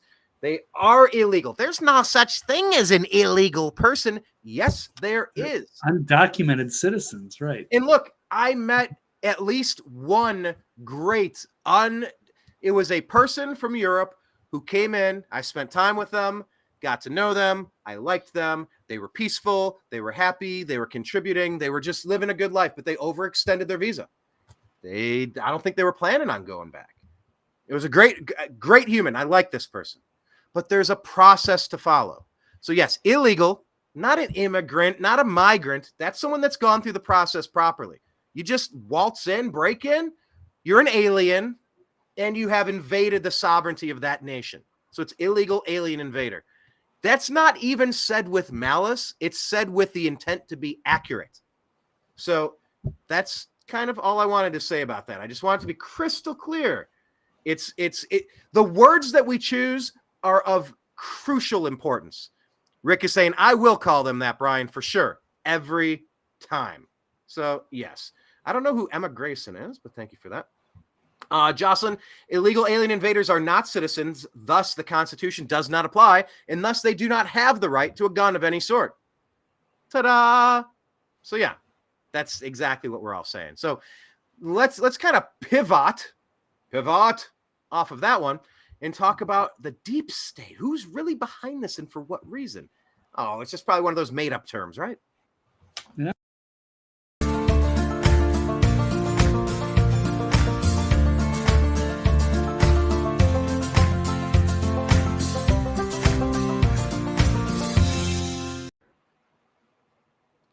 I have that topic tucked in here. Did we already cover this? Democrats not being able to win a fair and transparent election. We kind of covered that previously. Do we want to wrap up that loose end and then move into the deep state one? Or was that a separate issue? I forgot where I put that. Yeah, I was going to cover it. I think we kind of missed it, but it was. Well, we did cover it with a different headline. Yeah, exactly. It all kind of fit in there. And yes, I guess just a quick say, I don't have, it's out of American thinker, but I think, yeah, it makes that point that if it was transparent, we said, what, on a scale of 1 to 100, how much integrity? Yeah, if it was all fair and transparent and it was all one day and there were voting matches and looking at IDs and they counted all the ballots in one day and double and triple counted with multiple people all looking at it. No, I don't think the Democrats could win. They would have to. They want to lower the voting age, ballot harvest, all this kind of weird stuff, and then have same day voting. They pull out all the stops. Early voting, mail-in balloting, no IDs, no transparency. And then if they still can't win, then they'll just say, hey, we got to count tomorrow. And then, we found all these extra ballots. What do you know? Well, it's the most secure election ever. Don't you dare say anything. And if you do, well, we lost a lot of shows, Brian, because we were getting shut down. They were so heavy-handed like a year or two ago that you couldn't even bring up this topic. Yeah. They've loosened up a little bit, but still, you can still please look at CISA.gov, rumor control regarding elections. We could be wrong, to be fair, but if we have an open and transparent process, then nobody will have any reason to question the results. If there were 110,000 ballots that were mailed in, let us be able to compare the signatures. It should be online. Let's see that all 110,000 signatures were verified. Let's see it. God, I'm hearing more and more stories about this. I'm getting good information that exposing what happened in 2020 it's working its way through the court more than it ever has been before. We'll see how it plays out. I didn't have a chance to read that first one, Blake, but I did want to ask everybody real quick as you scroll through the comments. We got 51 people watching right now. I'm on the YouTube for Blake. He's pulling 4 people. I'm on the YouTube for the New American Media. We're pulling 2 people. Where are the 45 other people watching from? If you can type in the chat wherever you're watching this from, are you watching us on X or Kick or Twitch or where are you watching us from? Because we want to engage and communicate with you, and we want to read your thoughts and we want to incorporate it into the show. But mainly, if we got 6, I got 6,000 people following us, 5,000 on YouTube. Nobody sees. We get no help from YouTube. YouTube is not giving us any help whatsoever. No. We're on 2 different channels. No, but we're getting 50 more than 50 people watching right now, which we appreciate and thank you. Please subscribe to the New American Media and go find Blake. He's at TV's Blake Walley on X and The Next Level News. We of course are the New American Media because the old American Media has failed you. By the way, are you going on with Mike tonight? Promote your show. Yes, we will definitely be on tonight. I've already got the link. It will be at 9 p.m. Eastern Time, live stream on multiple channels as well. Mike Barra and me and Dr. Brooks for Toxically Masculine Tuesday. We're covering the latest news and current events. Oh, I thought it was Tunisian Tuesday. Maybe my brain kind of morphed topics together. Right, Tunisian. We'll have to try that sometime. Toxically Tunisian Tuesday. Yeah. Tunisian Tuesday. What would you I wonder what is like the fare, the food and drink. What do they imbibe in Tunisia? Like you should show up with like maybe a hookah, cuisine, maybe a hookah and some hot tea, some mint tea, maybe. I don't know what they. I don't know. Not familiar with Tunisian cuisine. I've never been to a restaurant. Have you been to a good Tunisian restaurant, Brian? Not yet. But hey, maybe when we go jump on Joe Rogan's podcast, we'll find some great Tunisian down there in Austin. For sure. Yeah, that sounds good. Rick will set that up for us. We appreciate you, Rick. Okay, so the deep state is just a paranoid right-wing conspiracy. Agree or disagree? I'm gonna disagree with that, but hey, I don't know. Maybe I'm crazy, but let's pull this up. It's actually out of the New York Times. Okay. Oh, okay. I know, so it has to be real. I mean, right. Question their credibility. So did the Washington Post concur? Because if those two are in, then I'm completely sold. Yeah. What can we do? Yeah. What do they call those? Not verifiable sources. What did they say? Trusted sources. Something where they try to redirect it to all the lying companies that are running propaganda. That's what YouTube. Not verifiable sources. Trusted news sources. They hate showing people that we exist. They just want to put out their lies every day on Joe Scarborough. But I Well, digress. they used to have integrity, like, back in the 70s. Did they? Yeah, I think to some degree, and then it's slowly been kind of been infiltrated by CIA. It's a deep state, really, and so now they get where they get all their talking points. Can I ask you That's one? where they quick get all their question official about- sources too. It's like some shady intelligence source. It's probably in the CIA, NSA, whatever deep state apparatus. Yeah, you would. The story would lead off. A high-ranking intelligence official reported Yeah. to NBC. It's like bullshit. At least we know how to call them out on it now. Let me ask you one quick question. You mentioned the 70s, and this is another story that should have been in our stack, but anyway.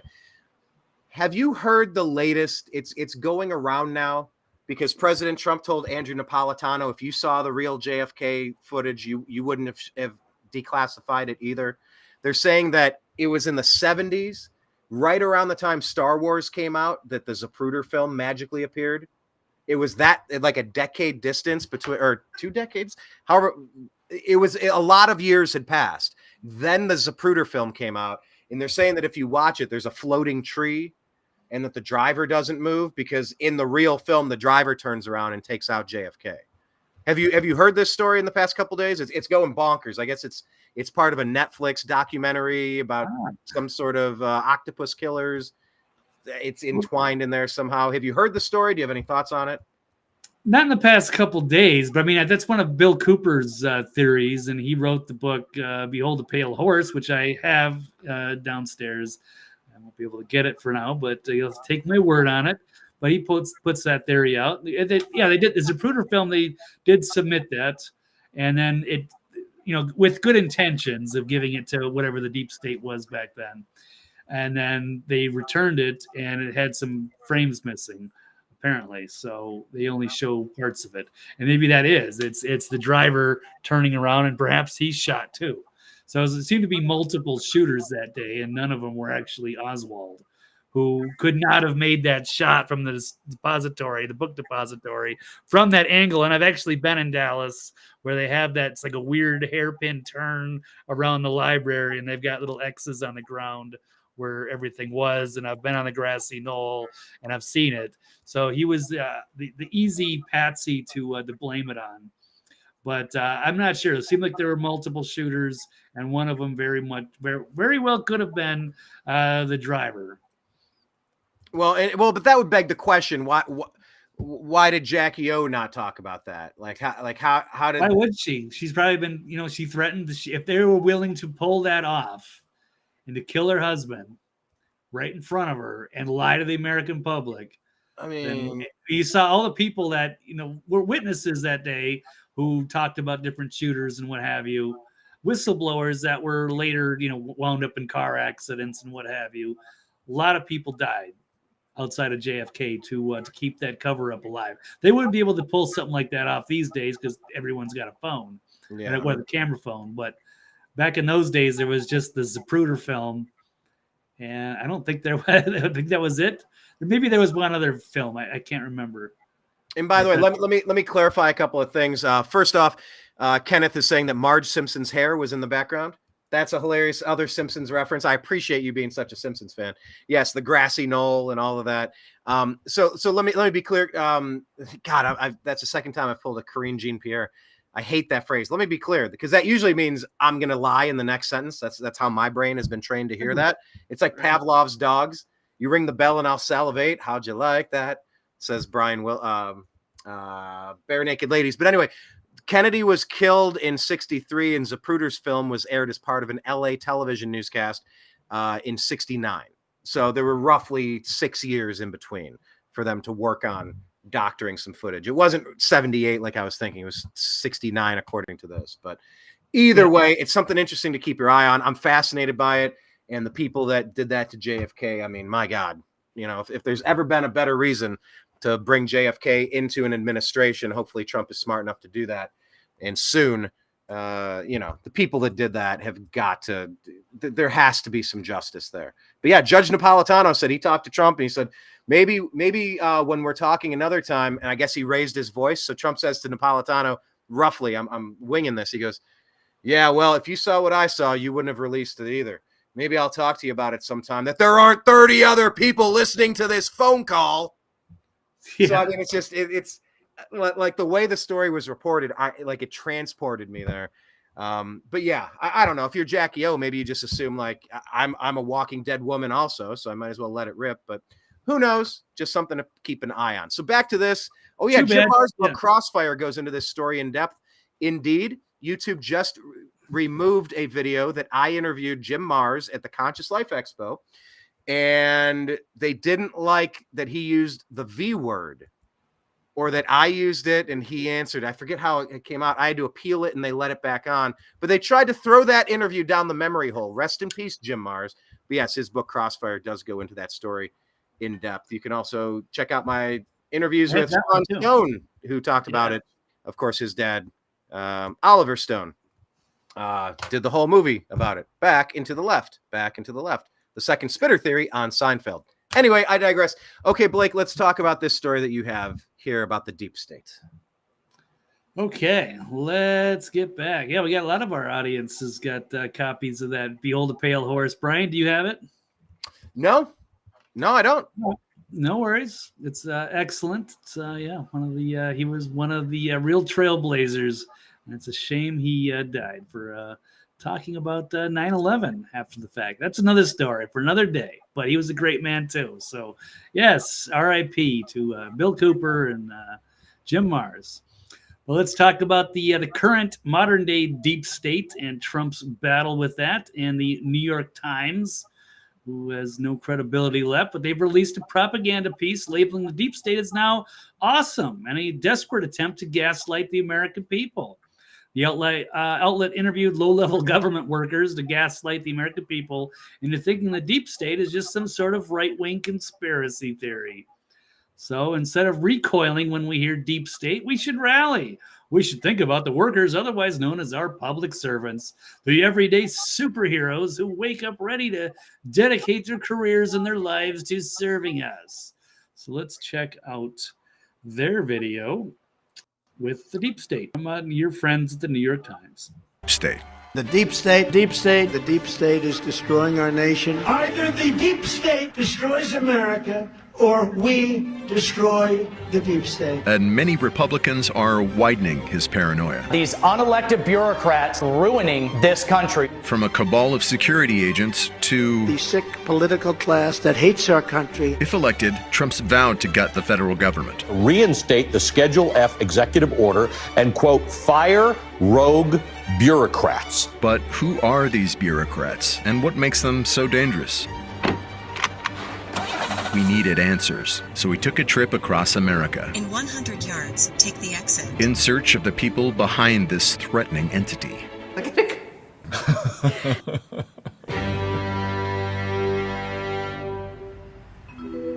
First stop. I'll pause here, and just like he says, they're finding like low-level people that have clearly not actual deep state assets. They're not interviewing people in Langley, off the record, on the record, what have you. They're just finding random people who are, good patriots inside the system, but they're going to try to, fool their viewers into thinking that, this is what MAGA thinks that the deep state is. So I can just run part of this quick clip so you get an idea of what I'm talking about. Huntsville, Alabama. Sure looks like some nefarious government activity happens around here. You have reached your destination. I've never heard of the Marshall Space Flight Center, but I'm sure there's some good people in there. This isn't like, hardcore NASA, space program, top secret stuff. Meet Scott Bellamy. I am a mission manager in the Planetary Missions Program Office. He drives a Nissan Titan 4x4. He's loved Star Trek since he was a kid. Of course I have a favorite character. It's either Captain Kirk or Mr. Spock. And he may have quite literally saved the planet from annihilation. Potentially. You see, Scott managed a mission called the Double Asteroid Redirection Test. And back in 2022, his team used your tax dollars to pull off something kind of incredible. You have an asteroid and you have a spacecraft, and you fly the spacecraft into the asteroid and try to change the trajectory of that asteroid. It's like playing pool in space. Everybody was... Brian, do you think anybody in MAGA thinks that this guy is a deep state asset? So what are okay, so who's painting this guy as a MAGA? Like, what is the story? I mean, like, I'm seeing the not Space Invaders, but Asteroid. That was literally the game Asteroid. You break it into smaller pieces. It was literally the movie Armageddon. You detonate something that blows it off of its path. What are they saying? They're saying that this guy is a deep state MAGA guy? No, they're trying. Just because he works in like aeronautics doesn't mean he's a. It doesn't make any sense. Like, nobody would confuse this guy with a deep state. When I'm thinking of deep state, I'm thinking of, obviously people in Langley, people in the CIA, people that are intelligence assets masquerading as journalists at the New York Times or CNN or MSNBC. You know who I think of? I think of 51 intelligence officials who went out there, staked their reputation, and said, I am a goddamned liar. I am lying to your fucking face about Hunter Biden's laptop. I am a former CIA official. These people that had zero shame, they were so intent on getting their puppet, that meat corpse Biden, in there. The child showering, money laundering, alleged creepo who's controllable and blackmailable. That guy. So those 51 intelligence officials, that's who I think of as the deep state. Unelected bureaucrats at agencies that have gone completely rogue. Completely rogue. Was it the CIA that took out JFK in 1963? I mean, these people have been way out over their skis for a really long time at this point. Yeah, but I should say, military industrial complex. There's a lot of people that we could be going after. People that are just, pulling the strings behind the scenes in Washington, big players, lobbyists. There's a lot of people that can comprise the deep state. And it certainly wouldn't be just, this nice guy in Huntsville, Alabama, who, helped work on some space stuff. By the way, let me tell people about in the comments section on the chat. I did a quick search while some of that video was playing. I went on YouTube. I typed in Jim Mars, Brian Engelman. Guess what showed up? Nothing. I scrolled all the way down to the bottom of the page and then the next page. Guess what showed up? Couldn't find it. I typed in Brian Engelman, Jim Mars, the new American media. Guess what? That wouldn't show up either. This is what they drop my episode with Larry Elder down the memory hole. My episode with John B. Wells down the memory hole. My episode with Dylan McDermott. Dean interviewed him. I filmed that, threw it down the memory hole. John McAfee, they throw it down the memory hole. You can literally type for what you're looking for. YouTube, Google refuses to fucking show you the video. So there's the link. That's my interview with Jim Mars. It's just one of 100 videos that they will not fucking show you for some reason. We're so dangerous. We got 6,000 people following us on our YouTube channel. 2 people in our chat. That's how many are finding us through YouTube. That's how terrible of a company YouTube is. Please find the New American Media on Rumble.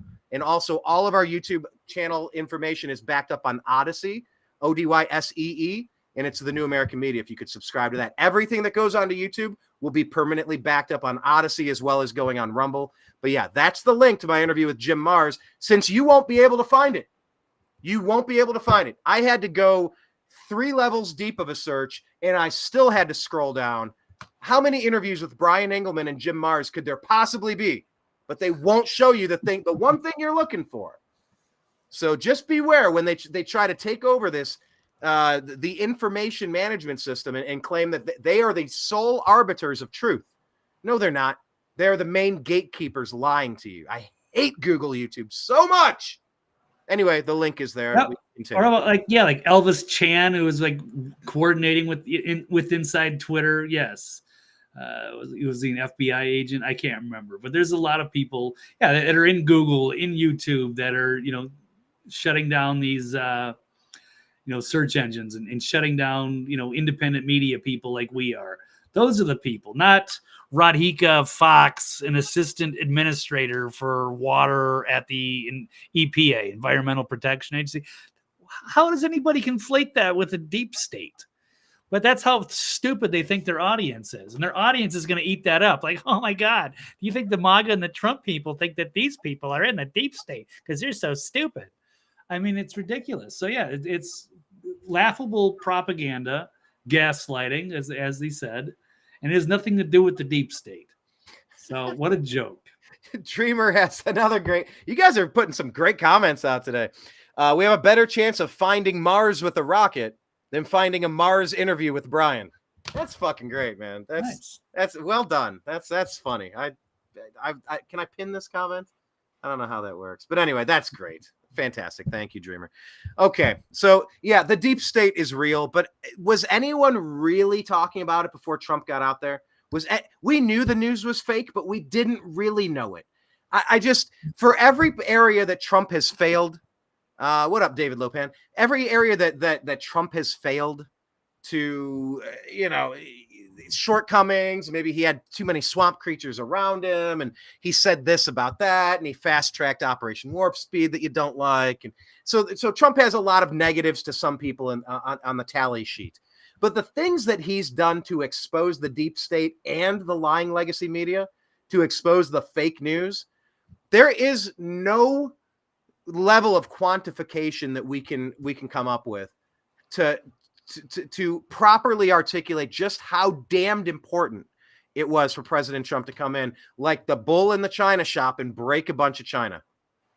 The fact that we know the deep state is and always has been, the fact that we know that the news is fake news, we've known it, but now we know it.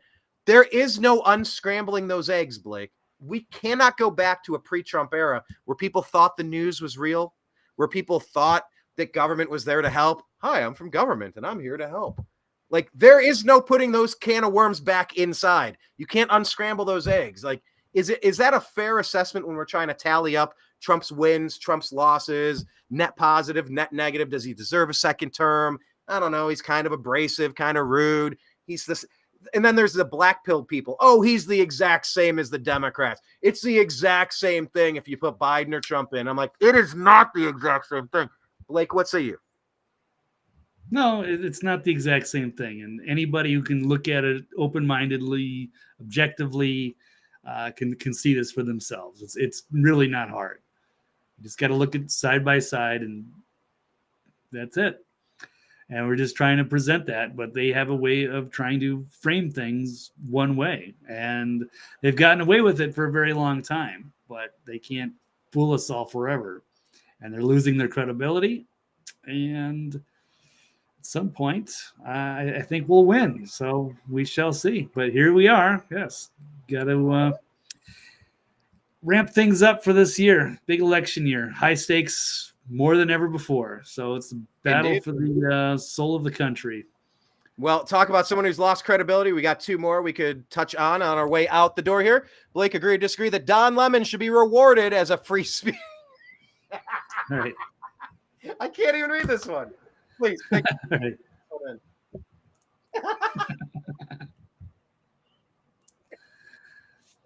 Go ahead, Blake. Don Lemon is my hero, Brian. Are you laughing at him? All right.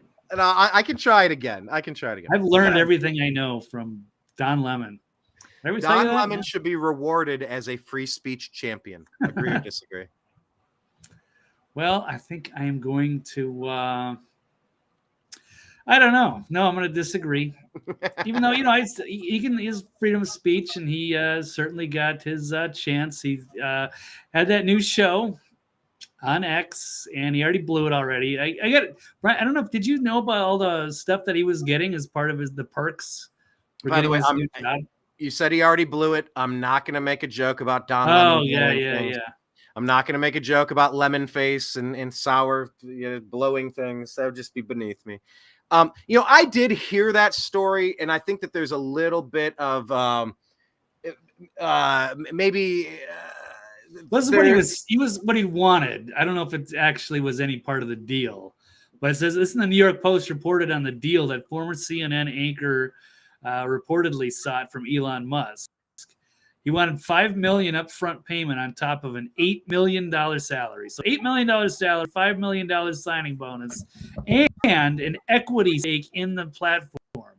Lemon also apparently insisted on a free Tesla Cybertruck, a private jet to Las Vegas, complete with a suite for him and his fiance.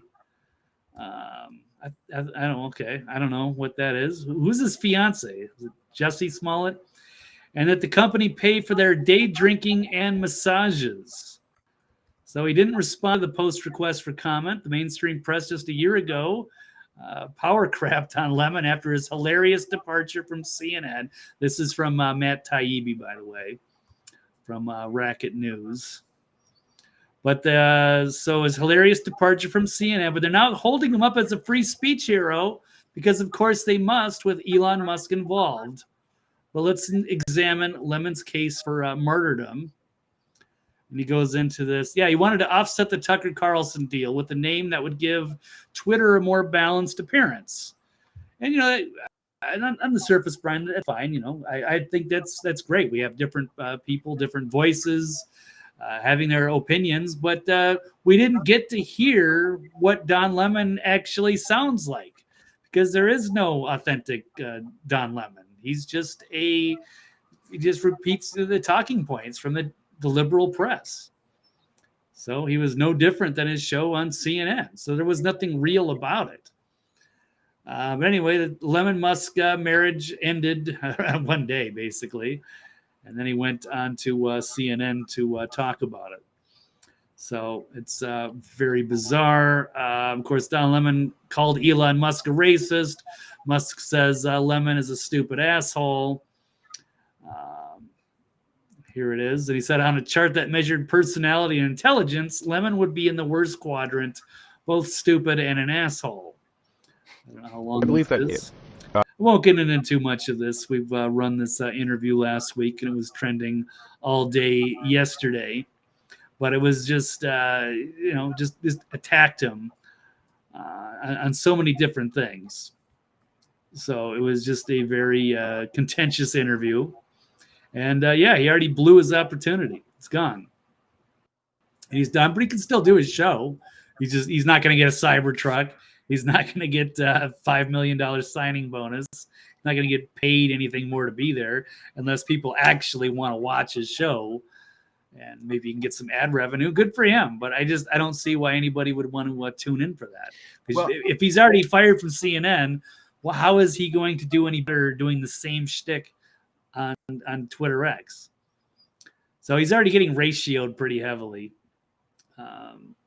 So I think his career is spiraling now. So I don't know. Was it worth it, Don?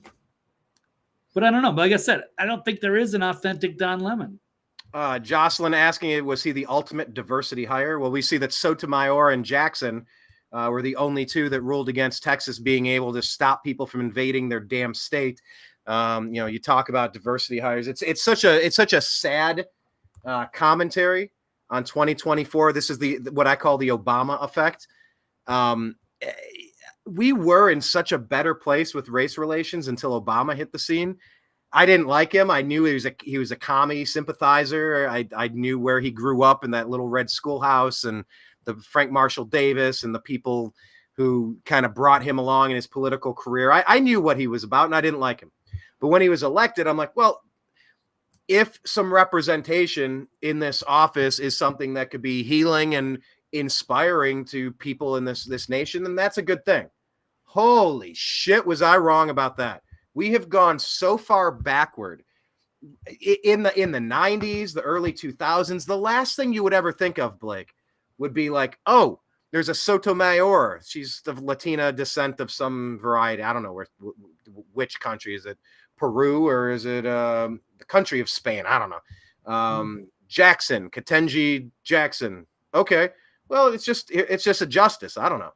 But in 2024, when we've seen the absolute levels of incompetence as they try to go for representation over qualification, now people are looking at their dentist, their doctor, their primary care physician, their attorney, their lawyer, their accountant, anybody you need to rely on, their mechanic, literally anyone who's non-white. It's now like, well, is that person a diversity hire? That was the question there. Is Don Lemon the ultimate diversity hire? I mean, he checks multiple boxes too, right? There's gay, there's black or something. In 2024, we have gone so far away from how I was raised. Judge a person by the content of their character, not the color of their skin. We are so backward in the past 20 years, the Obama effect, the past 15 years. It really is disgusting. I hate it. Yeah, Bill Ayers, his leader in Chicago, of course. But yeah, this whole Don Lemon thing. By the way, I already did tweet out. Follow Blake on Twitter. He's at TV's Blake Walley, and follow the New American Media at American_media_. We already tweeted out Don Lemon asking him to join our Thursday show to discuss his experience with Elon on X. You never know. We're going to keep asking, and we're going to get somebody, and we're going to get another one.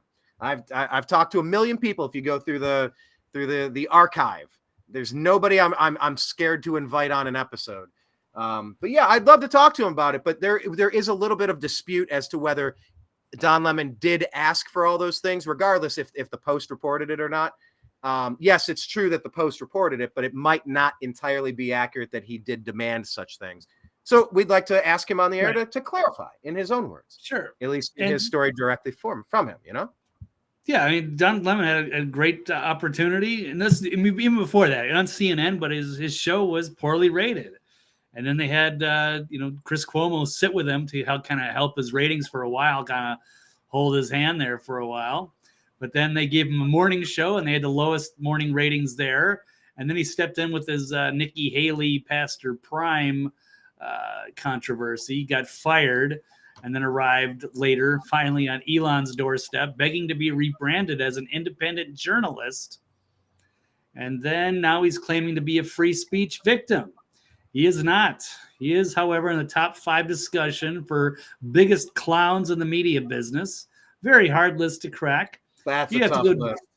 Right. And you have to go deep in the stupidity playoffs every year to earn the kind of reputation that Don Lemon has. Stupidity playoffs. Yeah, we're on the verge of March Madness, by the way. Oh, we should make a bracket of the worst liars in political history. We usually do every year, right? It isn't like, who was it last year? It was like Taylor Lorenz, and then there's that one wacko out of New York Times. I forget her name. Oh, we should do that. I really know it's a lot of work. That would be fun. No, that's coming up. We probably will. We've done that bracket before. We could make our own, is what I'm saying. I usually do Munch Madness for TNAM Food and Drink. It's one of the groups for the New American Media. In TNAM Food, okay, yeah. There is going to be a big one. And I forget. There's somebody on Twitter. I forgot who it was, but they run those brackets every year. So we'll see. I wonder if we could get a top 64 Swamp Queens, like the hottest people that have been in and around DC, male and female. That would be a fun one. All right. So anything else on Don Lemon? One final thing to touch on about police here. Final topic. Yeah. If you had anything more on Lemon. Nope. I was just about to say, I think we're approaching the 2-hour mark. So we got about 7 minutes. Let's try to wrap it up at exactly 2 hours. Then just a quick one. Final topic. I do want to thank, while we have everybody here, we got 55 people watching. I can see 6 of them. So if you could type in the comments, where are you watching us from? Can you find a way to type in the comments? We think it's from X or Rumble, because I don't know why the restream there's no comments. So I don't know. I'm not streaming on Rumble. I've tried to stream it on Rumble, but it gives me an error message. Something's wrong with it. I don't know how to do it. I'm not broadcasting on Instagram. I'd love to. We have followers, a lot of followers on the New American Media Instagram. It's a great page. But yeah, please tell us, type in the comments, where are you following us from? And how do we keep you for next show? How do we make sure that you're following the New American Media? How do you, all of the platforms? Because I fully expect YouTube to disable us, Facebook to disable us. I fully expect to get silence there, but I'm so far past them. Like, I care, but I don't care.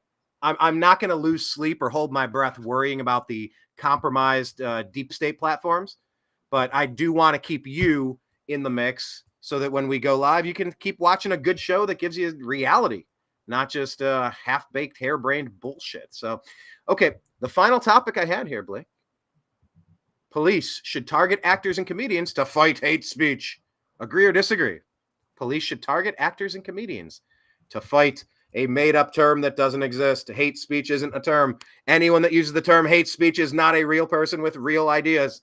They are propagandists. Laugh in their face and say there's no such thing. If they say if they say insurrection or if they say hate speech, just start laughing at them and go, oh, you're one of them. You're an NPC. Okay. There's no such thing as hate speech.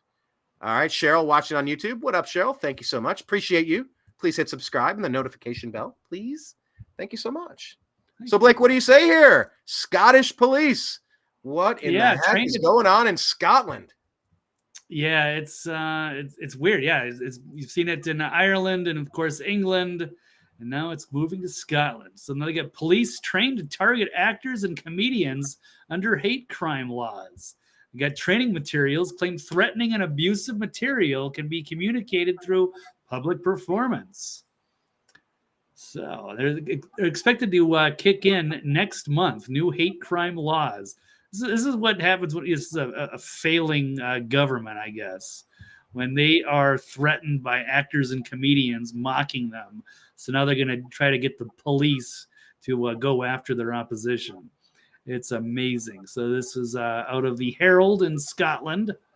Training materials obtained by the outlet state that the content deemed to be threatening and abusive under the hate crime and public order can be communicated through public performance of a play. There's a leaked photo of training materials from the police on how to enforce these new laws. Basically says anyone posting or sharing or performing anything deemed to be offensive can be targeted. And we did a piece on this last week. I think it was Belgium or something, where it was the guy that people were sharing memes in a private chat group years ago, and they were going to throw him in jail for a year. So a slide from the leaked training material titled "Stirring Up Hatred" also lists protected characteristics, including age, disability, religion, sexual orientation, and transgender identity. So, under First Minister's Humza Yousaf's new law, example, if you misgender somebody or joke about race or religion or criticize migrants, you can be potentially prosecuted. Who is putting this stuff together, and why haven't they recalled this person immediately? Well, this is Scotland. You can get away with them. Here in America, we still have a First Amendment and a Second Amendment, so they don't push us too far. I thought the Scots were stand-up people, though. It, I thought they were tough, hardy people. Yeah, it's not even that big of a country. I don't get why they would just roll over to this kind of garbage. But yes, their ancestors would be very the William Wallaces. Could you imagine? That's what I'm thinking, right? Yeah. You want to play that Ricky Gervais quote there? That little clip that might be a perfect way to wrap today's show up. Okay, why not? I don't even know what it is. Women. Not all women. I mean the old-fashioned ones. You know, the old-fashioned women. Oh, God. You know, the ones with wombs. Oh. Those fucking dinosaurs. No, I love the new women. I know the new women. They're great, aren't they? You know, the new ones we've been seeing lately. The ones with beards and cocks. They're as good as... They're as good as gold. I love them. That is so offensive, Brian. Well, I thought it was have the police come to Ricky Gervais's house and arrest him. That is offensive to trans people. Well, I thought it was going to be the clip where he said, maybe it was just a post, but I've seen where he has communicated the idea that, like, there's no such thing as, what was it? He says something like there's no such thing as getting canceled. He's like, I make a joke, you like it or you don't, you move on, I move on. That's how this works. Like, it was just like such a simple retort to all of this stuff. You know, I run probably 40 different groups on Facebook, and somebody was like, someone flagged a post for being false news, and one of the other admins was like, hey, should I delete this? Should I take it down? I'm like, who cares? What am I? I'm supposed to pretend to be the arbiter of all things entirely accurate? No, the person who posts things is responsible for the things they post. That's it. Like, where did this come in that we're supposed to shadow everybody? Oh, I didn't like that joke. I don't give a shit if you like that joke or not. I made the joke. They made the joke. I laughed. I didn't laugh. I found that offensive. I don't give a fuck. I love comedy. Comedy it's one of the only pressure release valves that we have in this society. Yep, you can get endorphin rush from food, maybe nicotine, maybe alcohol, maybe weed, maybe from a good romp, a nice sexual release. But the release, they say laughter is the best medicine. I mean, don't you feel better anytime you laugh your ass off for 20 seconds for a minute straight? You start cackling and laughing. You're doubled over, like you're kind of stretching and reaching for breath. Like you feel so good after a good laugh. I don't care if some of it offends people. Piss off. You don't like it? Change the channel. You don't like it? Don't watch that person. Fine. I mean, I can't tell you how many times I've watched South Park and been like, oh, yeah, like almost physically pained by, God, why did they do that joke? I felt the same way with Trump. He will occasionally stick his foot in his mouth and say something. I go, I wouldn't have said that. Oh, God, this is going to be twisted up. I don't want to have to defend him saying that. You know, like it happens. And then you move on because that's it. Well, nobody's perfect 100% of the time. You keep it moving. Keep it frothy. Keep it moving. That's it. So, yeah, comedy is my jam as well. Ricky Gervais, Ricky in your face. Yeah, hate speech is a matter of opinion, of course. And in my opinion, it's irrelevant. So that's what I have to say about it. Scotland, grow some. Grow a pair. Lift your kilt. Smack yourself to see if you're still there. Smack yourself. Are you still there? Do you have a set? Fire the people that are trying to push this crap. There's no such thing as hate speech. First Amendment needs to be everywhere. Just talk and let it all sort out. Any of these control freaks trying to micromanage every last aspect of, can I say this? Can I say that? Can I talk about this? You're dead. Well, they did it here too for a long time. I mean, you had George Carlin got arrested. You know, you couldn't even swear back in the day. Are you going to do the 7 dirty words bit? You ready? Did you finally watch the George Carlin AI skit? That I've seen parts of it. Yeah. Okay. Yeah, I finished it. It was interesting. Yeah, it was a little whatever. It was okay. But I kind of enjoyed that they did it. But, you know, I'm okay. I like covers of songs, and I appreciated that as well. So, all right, cool. Well, that's all I got for today. Blake, I want to thank you for joining us. We aimed at 60 to 90. We went a little later, but this is the highest viewership we've had. So, like, we want to thank you all for being here. The show is growing. So follow us in all the places. Blake, you've heard me do my spiel 1,000 times, so I'll let you do yours first in case you wanted to peace out while we do it. So tell the viewers, the listeners, the watchers, where do they find you? Who are you? What are you about? And what should they keep their eyes peeled for in the future with Blake Walley? Like, give us all the stuff. Leave them with something good. Well, I'll keep it very simple. TV's Blake Walley on Twitter X. And of course, the archive is all on the Next Level News, thenextlevelnews.com. So you can see all the shows are there. And then I will be back on tonight with Mike Barra from Ancient Aliens, author, and Dr. Brooks Agnew. And we'll be on Toxically Masculine Tuesday, covering the latest news and current events. So you can check that out there as well. Thank you very much. Yeah, it's great to see a bigger audience. I don't know exactly where everyone's coming from, but it's good to have you here. Like I said, it's been a struggle with YouTube and some of these other platforms, Facebook, Twitter sometimes. So it's good to have some, Yeah, 6,000 viewers, 6,000 subscribers on YouTube, 14 years of content. God, I don't even know how many thousands of views we got on there. And we get a handful of people. So, you know, we're trying to make sure that we're connected in all of the other places. Once again, find us, youtube.com/@thenewamericanmedia. Subscribe, hit the notification bell. Check out some of the previous footage. Like I said, 14 years of this stuff. A lot of awesome interviews. Jim Mars came up today, but, you know, we'll talk again. And I've probably interviewed people from the other people in the news that pop up, because that's what we do. We chase down interesting conversations.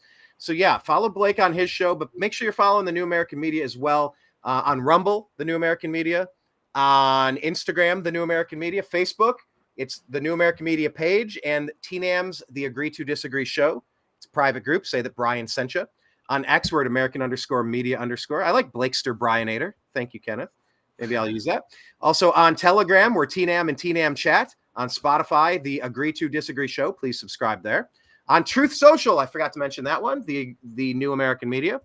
Find us in all the places, including patreon.com/the New American Media. If you want to buy us a monthly cup of coffee, or if you want to be one of our angel investors and donate $10,000 a month to help us go to new levels, there's different levels of participation. Hey, some of you have a lot more money than time. I got a lot more time than money, so we can help each other out. I don't know. Maybe we got some angel investors out there that love what we're doing. Patreon.com/the New American Media, all those things. So anyhow, I will sign out for the New American Media. I appreciate you. I love you.